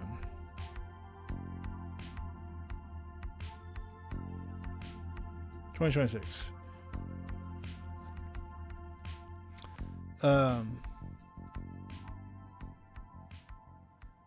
Falco doesn't like his name. He had such a badass nickname during the draft, but he didn't like it. So we don't say it anymore. I thought it was sick. Dude, Nubby's Number Factory. They may have canceled the follow-up to Hypnospace Outlaw, but its soul lives on in Nubby's Number Factory. All right. My projected points mean dick, but whatever. So this is the championship league. These are all all these people. So some of these people were in Division 1, holdovers from playing for a few years, but a lot of these people won their respective division last year. I forget exactly, how it broke down, but what I'm saying is it is a lot of good players. Hamad got GTA first right away. Smart, honestly. And everybody's shit looks pretty strong here. This is one that was getting very ignored, I noticed, in other divisions. And I think just in Fantasy Critic in general. And because of that, the hype level was very low. So it wasn't even on like that first couple of pages. If you were just, it wasn't even, you could be clicking through the first few pages of Hype Factor for games, and you weren't even seeing unannounced God of War. But the thing about unannounced God of War is we know it's real. We know that Grubb's info is good, and we know that it got originally delayed out of 2025. So we know it's like far enough along to where the chance of it coming out this year, I think, is very high. I think we're going to hear about it soon, and it's going to release probably, I don't know, sometime this summer maybe. But yeah, a 2D Greek God of War spinoff made by a smaller team within Sony Santa Monica. I was waiting till this round to try to grab this because it was going so ignored, and I didn't get it. I mean, I was in the middle of the draft, and I was gonna maybe take it the previous round, but I liked my pick that previous round. This game right here, it fucks up the formatting on the mobile version of the site. I'll say that much. PVKK. This is a game that just, do you have the link to the guide that Hikari made? Can you drop it in chat? What's it called? Dome Keeper? Dome Defense? What the fuck?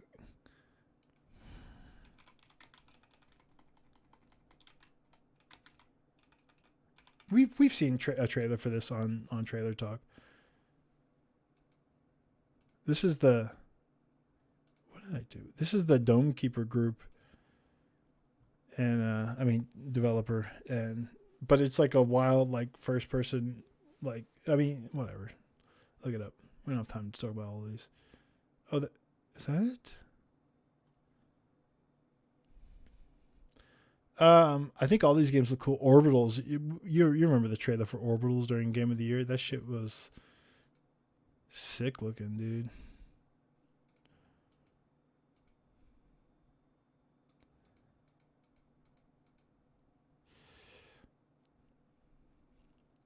Let's see. Thunder. I think Thunder's list looks really strong. I thought it was crazy that Trails in the Sky went number two. Number two.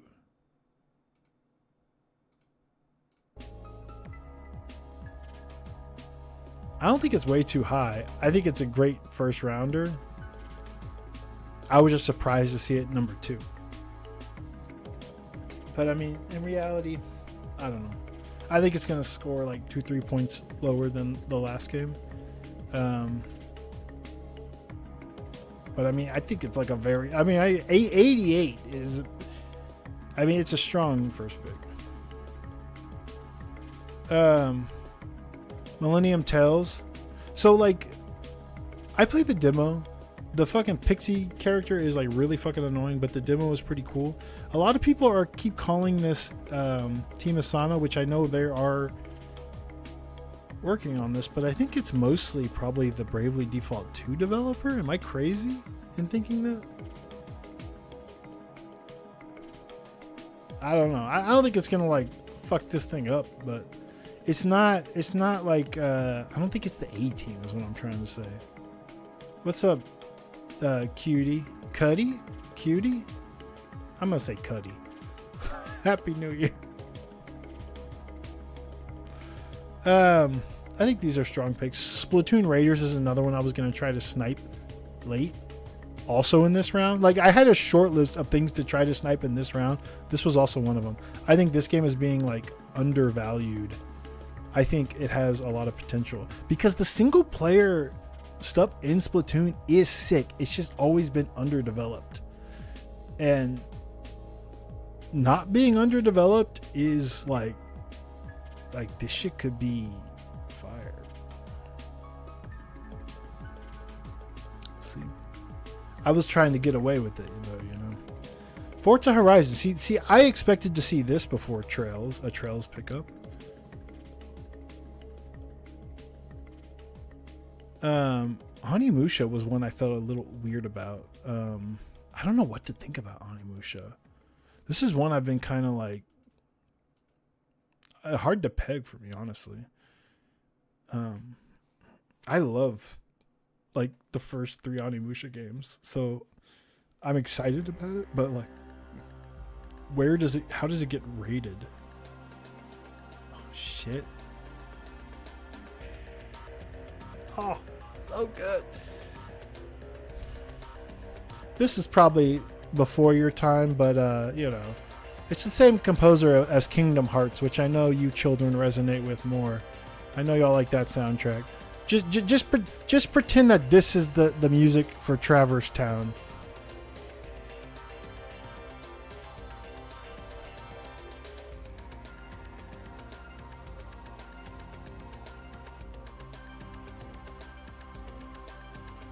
Can you believe the composer for Kingdom Hearts is also the composer for Parasite Eve and also the composer for Street Fighter 2? How is that even possible? What a goat. What a goat. So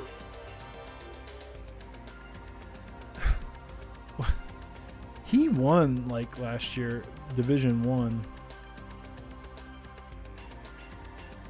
Look at these counterpicks. Counterpicking was hard. Order of the Sinking Star I was thinking about counterpicking because I've been looking for no ships, and I think this one's like no ship. There's a recent Jonathan Blow interview out there I recommend, and the question is asked and his response is out there, and it was very wishy-washy.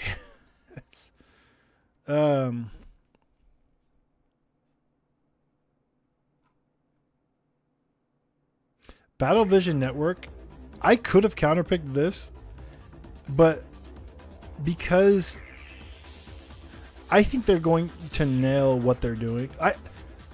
If you know me, you know I love Might and Magic Clash of Heroes, and this is a spiritual successor, a competitive spiritual successor.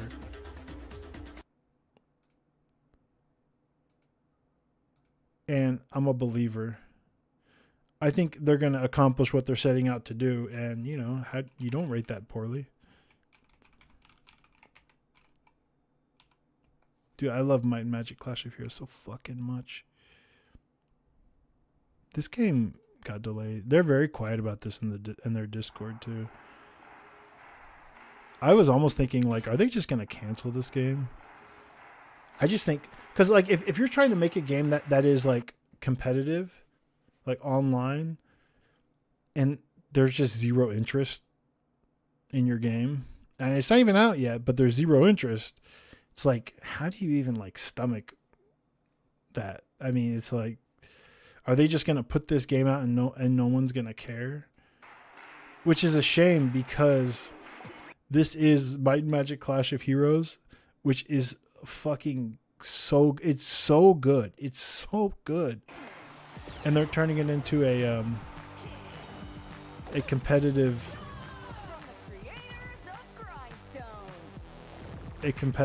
online, like, so like My Magic Clash of Heroes did have like versus. I mean, it was like a single player campaign RPG thing, but the multiplayer was very good, and like they definitely had something there. So them kind of like refining that and balancing it around to like be like more designed from the ground up with that in mind. It's gonna be like I don't care what this scores. Maybe it won't even get a fucking score. But like if this comes out, it's gonna fucking rip, dude. I know, because I know Clash of Heroes, and it's so good. So I didn't have the heart to counterpick that, even though I worry about Cappy sometimes. I feel like they never recovered from below. What are we doing here? What am I looking at? Yo, Pipistrello had some good music. Pipistrello and the Curse Yo-Yo.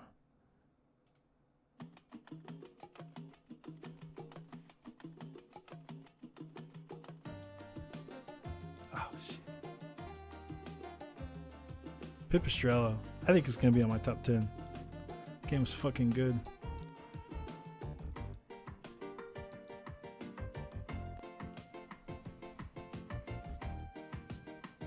I don't know. Some of I would definitely. I really like Star Vaders. In fact, I had Star Vaders on my roster last year. I don't think Dice Vaders was a good pickup. I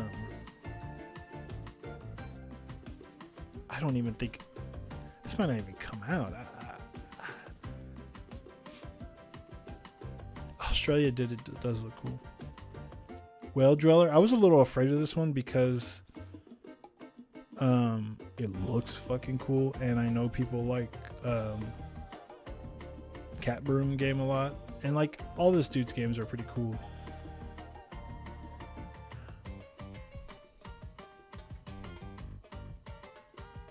Dude, Pipistrello and the Curse Yo-Yo is so good, yo. What am I doing? What am I doing? Hang on one second.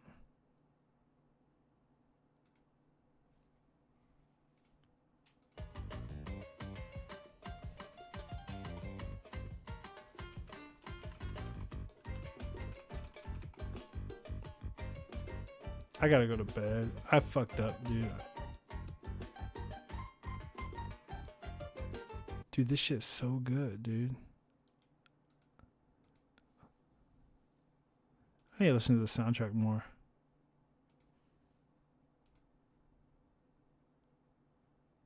I already know what this song is. I think these are good counters, but Blighted I think might not ship. But you need to like watch out for fucking Drinkbox, dude. I think they're one of the most underrated indie devs out there. I think fucking, and I know because I didn't just play the Guacamelee games. I played Severed, and Severed is also incredible. Like, incredible. And, you know, Nobody Saves the World. It was cool, but Blighted, I'd be afraid of that one a little bit. But it might not ship. Let's just get to mine. Y'all are like, what the fuck is this guy talking about? Here's mine. I'll explain my picks. This one I almost countered. Will this come out, and will it even be good? Nah, here's what I did.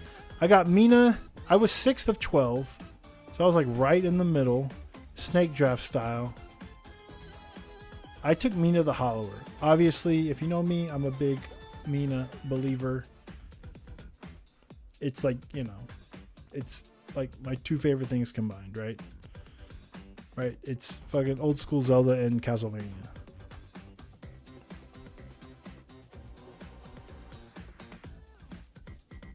Listen to some bio water. Sorry. Mina the Hollower. I think it has like, you know, I put this anywhere from like 86 to like 91. It'd probably be like an 88 or something. I think anytime I've ever seen it, it looks incredible. I thought the demo was really cool. Shovel Knight is loved. Yacht Club has been like, I think, hoisted into indie royalty because of Shovel Knight. I think this one's like, it's just a good first rounder. I mean, I would like some of the stuff that got picked up after it, like Fire Emblem, I think is like in a pretty good spot, but like, can't believe Karen went round one. Mugenics, I think, was maybe undervalued a little here. I think this one's maybe primed to go very high, potentially. Wolverine's a little bit of a weird one. This one's safe, though. You know, the thing is, we know this is going to score well. We know it's coming out. You can't beat it. I missed all this stuff. The 1s and 2s after this. which were, strong pickups. Vampire Crawlers is a nice little one that is probably going to perform well because, again, instant indie royalty. And it looks cool. And it's a genre that does well. Fortune. God damn. This is not fucking BioWater that I remember. This is like a cover. I just clicked a random link.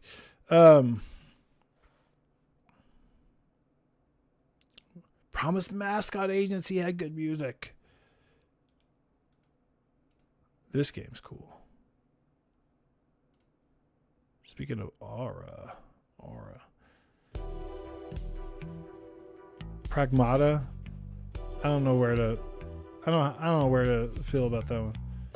Phantom Blade Zero. Let's talk about my counter picks. Because this is the one where, like, none of my stuff got countered, which is nice. I think Lego Batman is primed to, like, score better than any fucking Lego game, at least in recent memory. It is an open world Arkham game that also is a Lego game. And that fucking last Star Wars Lego game scored like an 82. And that game kind of fucking sucked. This game, there's gameplay out there. It looks fucking cool. And funny, of course. And man, people miss Arkham games. I miss Arkham games.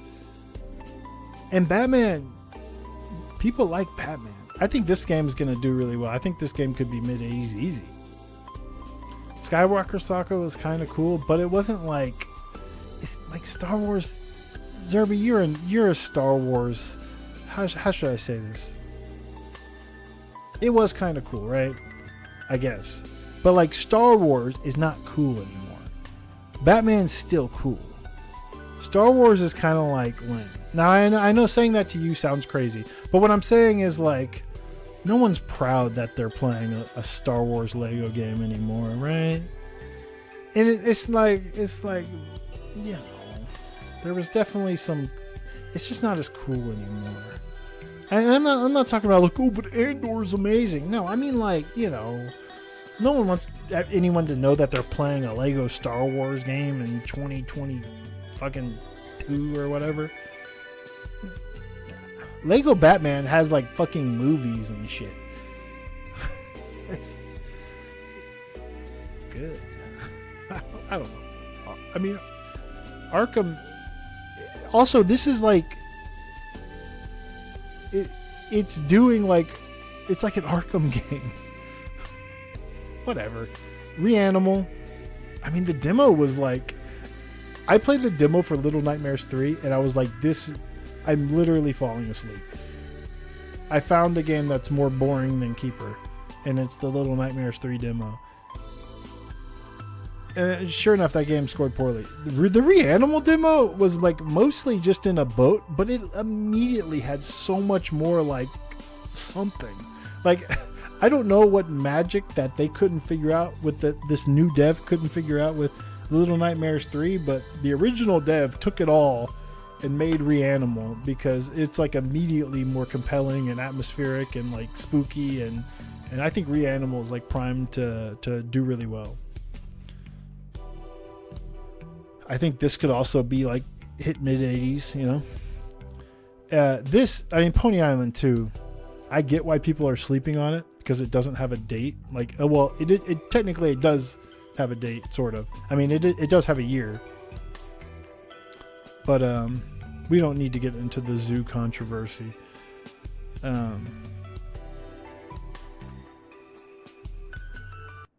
But Pony Island 2 is I think it's coming. There was an event like during the draft. It was my turn in the draft and it was 5 minutes until, or maybe it already started, a 10th anniversary stream of Pony Island 1. Where we knew there was going to be a Q&A with Daniel Mullins, and it was my turn to draft. I was at the zoo. I told people I was at the zoo with my family. but I was also like, hey, it's my turn in the draft. I'm just gonna like I'm at the zoo. The stream is happening. I'm just gonna wait till this stream is over, you know. And then it was like immediately controversial. I was holding up the draft. It's against the rules. It doesn't count anyways because apparently if you get new information about the release of a game during the draft, it becomes ineligible and I need to pick it up right away or it's not going to count. And it was just like, it's the fucking drama. So much so that I'd argue I was basically just bullied into picking it up before the stream ended, which we knew there was going to be no release date during the stream. We knew that going in, but people were like immediately being dicks about it. I mean, not everybody, but some people definitely were. There's certainly rebel rousers. But even without the Q&A, I was pretty confident that this thing, at the very least, has a very good chance of coming out this year. It's been a while since Inscription. When it was announced, it was either like 2025 or 2026. And it's been in development for like a long time now. And when they showed the game, they were showing a lot of stuff, including like FMV with like ProZD. Like it was definitely something that had been cooking for a while when they revealed this game. And that was like a couple years ago. So I was like, I think they're going to hit 2026. So I picked it up anyways before the Q&A. Sure enough, in the Q&A, there was a Q&A, a bunch of questions about Pony Island 2. And Daniel Mullins said that he didn't give a date, but he said he is announcing a date in June, and that the game is basically just in like beta testing. Like, so the first half of the year is just going to be like just testing to make sure everything is like good to go. And then he's going to announce the date in June. And I imagine it's not going to be too much longer after that. The reason I was like semi-confident in like picking this up, despite not having like a solid date, is because I think Pony Island 2 is really dangerous. I think countering this is a huge mistake. Even if you think it might not make 2026, like I think this thing is like primed for high 80s. I think Daniel Mullins, like Inscription is a very loved game, and it was in all kinds of Game of the Year talks at the end of that year. It was my second favorite game of that year. After what year was that? And I think it's definitely like added a lot. And Pony Island 1 is really cool as well. It also scored really well, mid 80s. Inscription scored very well, and I think Pony Island 2 is now going to be catapulted into like, this is the shit. This is our shit. And it looks fucking crazy. In a good way. Everything I said about Pony Island 2, I feel similarly, but to a lesser degree about Mermaid Mask. This is the sequel to Tangle Tower, which is a kind of like a hidden gem, like a point and click adventure game. It's like voice acted and stuff. It's a game that like scored pretty well. If you look at the like Metacritic and OpenCritic, it's hard to really gauge. Like there's very few reviews, and there's one really bad score that dragged down the aggregate score to like 79 or 80. But it was just one like 40, and everybody else was like really liked it. And if you go to Steam reviews, it's like overwhelmingly positive, and like people are like screaming for this game. They want it so bad. Even David told me he liked Tangle Tower. It was weird. This one's been in development for a long time. This is the same developer as Crow Country. They took a break from this game to make Crow Country, to work on Crow Country. And Crow Country is also very well loved, I would even say. And I think because of the success of Crow Country and like the kind of cult success of Tangle Tower, I think this one is also primed to do really well. Yeah. And this one here, I knew this one was going to go ignored. That's why I saved it for my final round. Y'all know what this is? Crushed in Time. Y'all, I streamed There Is No Game, Wrong Dimension.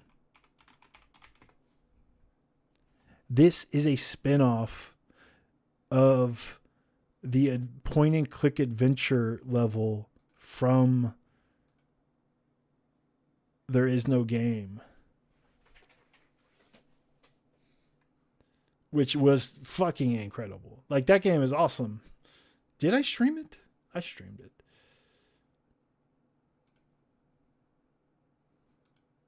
And yeah, of course that game scored very well. User reviews, critical reviews. I think it's like an 87 on OpenCritic, as it deserves, because that game was sick as hell. Do y'all remember There Is No Game? You know what? Let's hold on.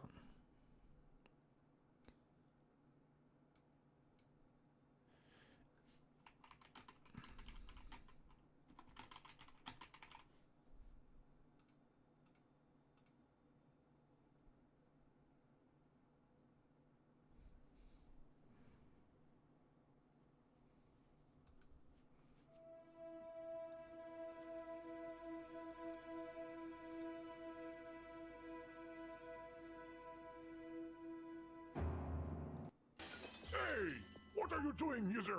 I told you there was no game. Don't touch that! Will you stop? Are you crazy? You're breaking all my content! No! What is happening?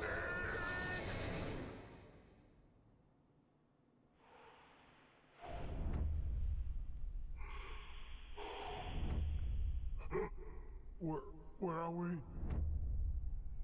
What have you done, user? Oh no. We've probably entered a different video game dimension!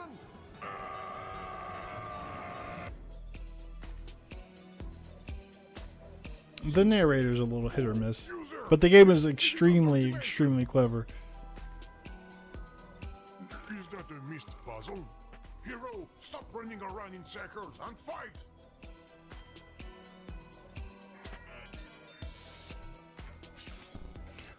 In the one of the levels is like a point and click adventure game where you play as these British chaps and you're like literally like breaking out of the television and stuff. If you've never played There Is No Game, you need to add it to your wish list. Play it immediately. It's probably on sale. It's really good. And they're making a spin-off of the point and click adventure characters, which in and of itself looks really good, and they have like a good gimmick, but I also believe, due to the nature of where this originates, that there might be more to it. Oh, this is all pretty weird, though. Our reviews have just turned out for negative. No way! How could this happen? Everyone has the same character bug. Find out what the problem is and bring back the QA team, please. It's funny because this and Pony Island have a similar sort of... Holmes, I feel like someone's watching us. There's something there. Stop acting paranoid, Watson. It's just a window, clearly. This street is full of them. Come now, hop on. Where to, Sherlock? My friend, we're going to solve a mystery that will take us on a journey through space and time. What makes you say that? The script, Watson, the script. What are you even talking about, Holmes? I don't have the faintest idea.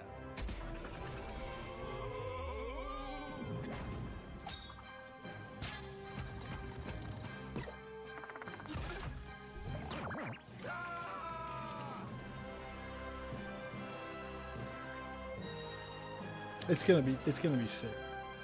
Again, it's one that you can counter it, but like you probably it's dangerous.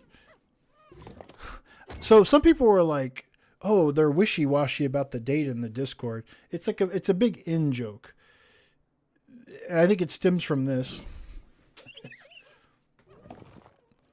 But they've been saying in non-jokey ways on like social media and stuff, 2026. So it's not just the bit. In fact, I think a visual bit like this, it would make it even more awkward if it didn't come out in 2026. I'd say, but this is one I think is I'm pretty confident is gonna make it. It's been in development for a long time, and I don't know, I'm pretty stoked. That's my list. I don't want to talk about my counters. This is such a bad vibe. Y'all know.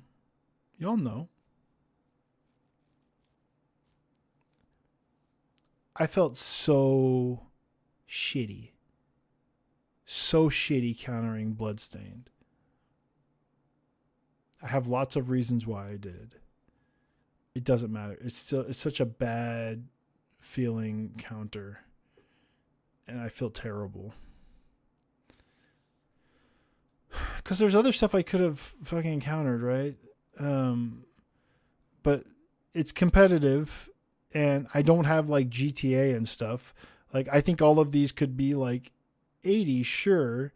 Maybe a couple of these could be high 80s, but I don't think I have any 90 pluses. I don't think I'm getting double points at least. I think if like Mina hits 90 is going to be like 90. I was aiming for will not releases, which I almost never do. I usually play it safe. And what I try to find are, games that, yeah, they're going to get points, but it's probably not going to be much more than 5, 6, 8 points, right? I was specifically targeting games that I don't think are actually going to ship. The thing about Bloodstained, two things. This was sort of a combination of factors. One, I think I love the original Bloodstained, but that's me. I think your average normie critic probably overrated it because of Koji Igarashi, and that Kickstarter was like a very big deal. There was a lot of big vibes around it, good vibes around it. It made a ton of money. They're like, oh, Castlevania's back with Bloodstained, right? The truth is that game is ugly as shit, and it was kind of like, a little messy in places. I loved it because it was exactly what I wanted, and I'm an Ega sicko. I love Egavanias. I think it was slightly overrated by the normies. And I think that sort of narrative bump, that sort of good vibes bump is not going to happen with this one. And it's also still ugly. Importantly, so I would say, like, I could say even if this came out tomorrow, I could see this being like a 78 or some shit. Again, not because it's not amazing for me, but because critics are stupid.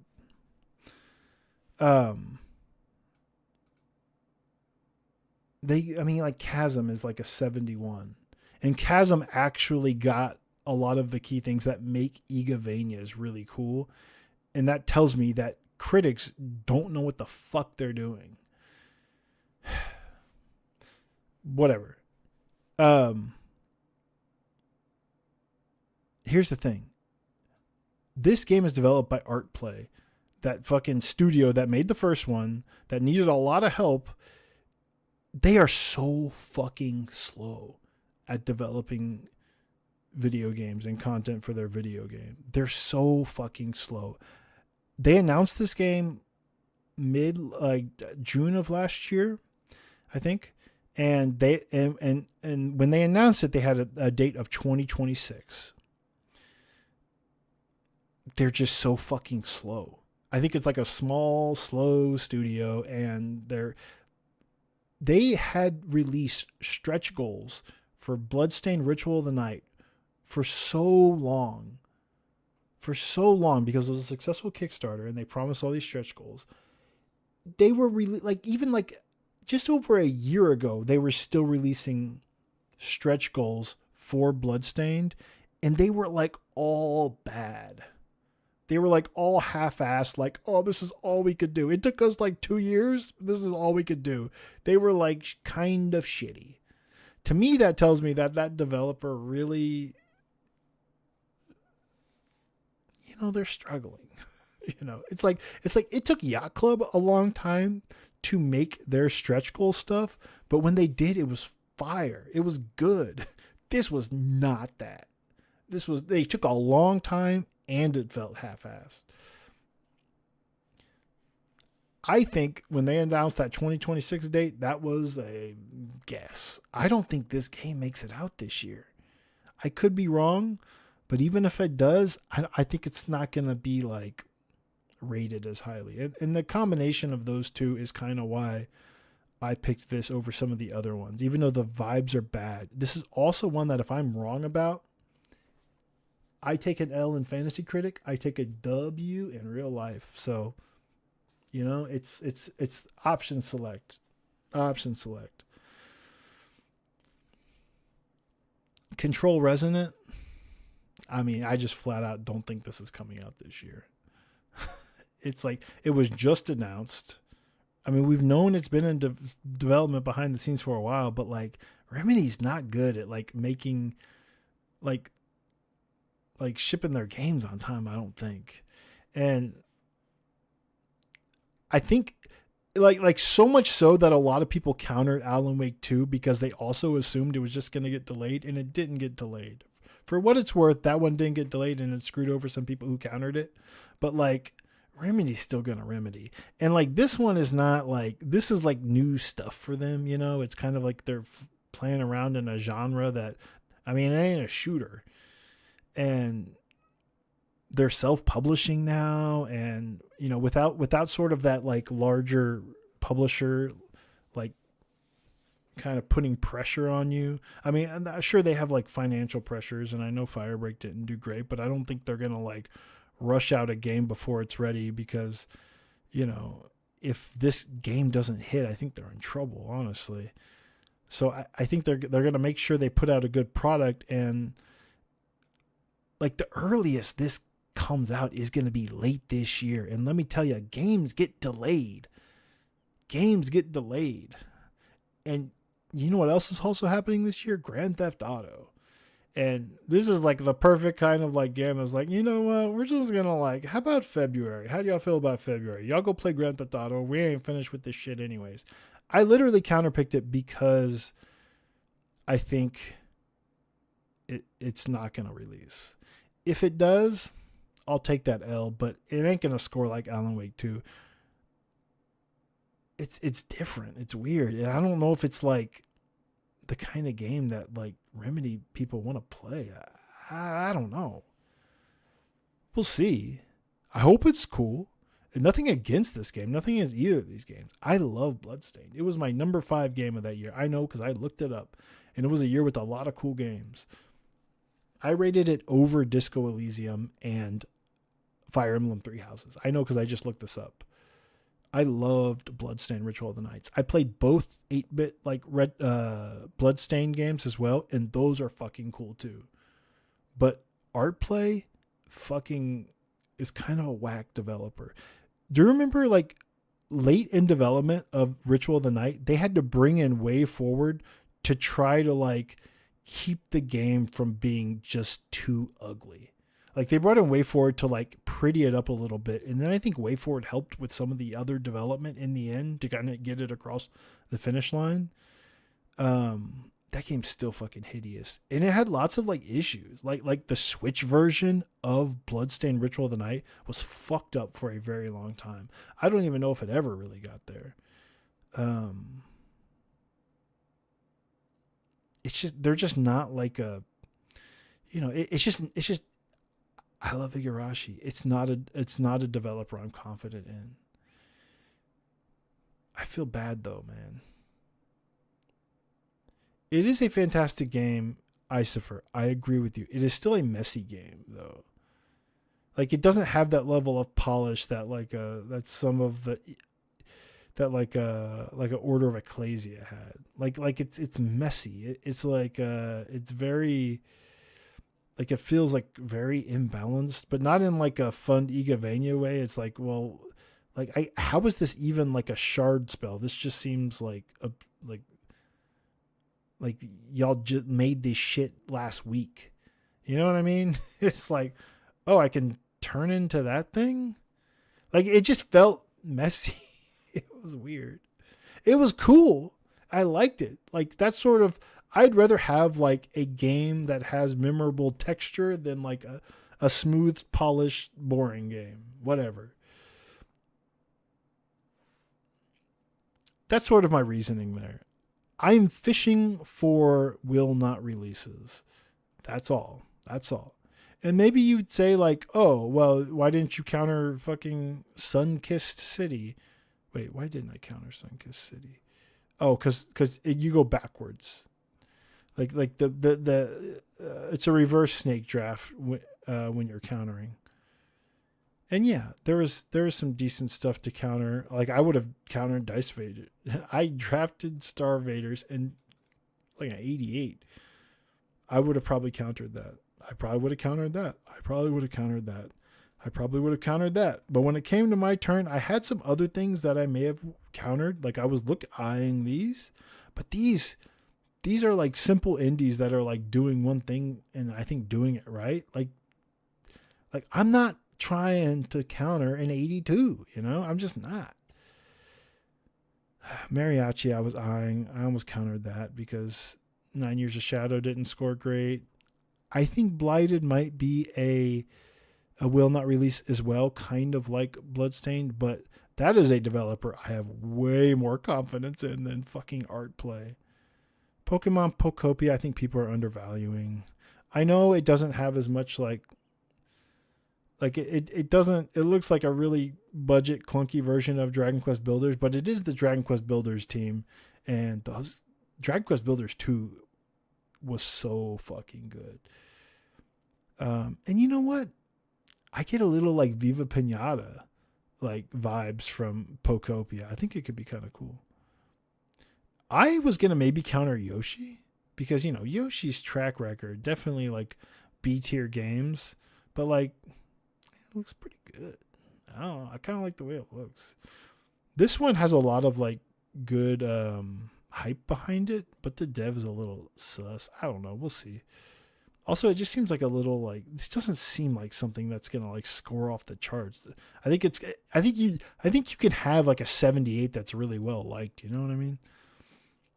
This game is probably gonna score extremely well when it comes out. Probably, right? But I don't think it's coming out. I don't know, maybe. But I wasn't brave enough to counter. Super Meat Boy 3D. This is one where like people are like, it's not Super Meat Boy. But I actually think it looks pretty good. I don't know. We'll see. We'll see. Obviously, you know, counter this before Mutagenics. You know what I'm saying? Anyways, I got to go to bed. Y'all have a great night. I don't think we're going to be changing much in terms of the league settings. But if you have any ideas, throw them out in our Discord channel. I'll be reading that stuff. I know some of y'all have already shared your opinions. If I can get enough like excitement and interest, I am happy to like set up some fun side leagues as well for our community. But I need to see some like enthusiasm, like a low points league, because we talked about it, but it never really happened last year. But I'm still willing to do something like that, and I'll play with y'all if we can come up with some fun ideas. I like the idea of like targeting like a specific score, and all your like pickups throughout the year are trying to like either raise or lower your score or like keep it under a certain point total, and whoever gets closest to that point total actually wins. So it's not about picking up good games or bad games. It's about picking up specific games. I don't know. Anyway, I gotta go sleep. I'm gonna be real tired at work tomorrow. Y'all have a good night.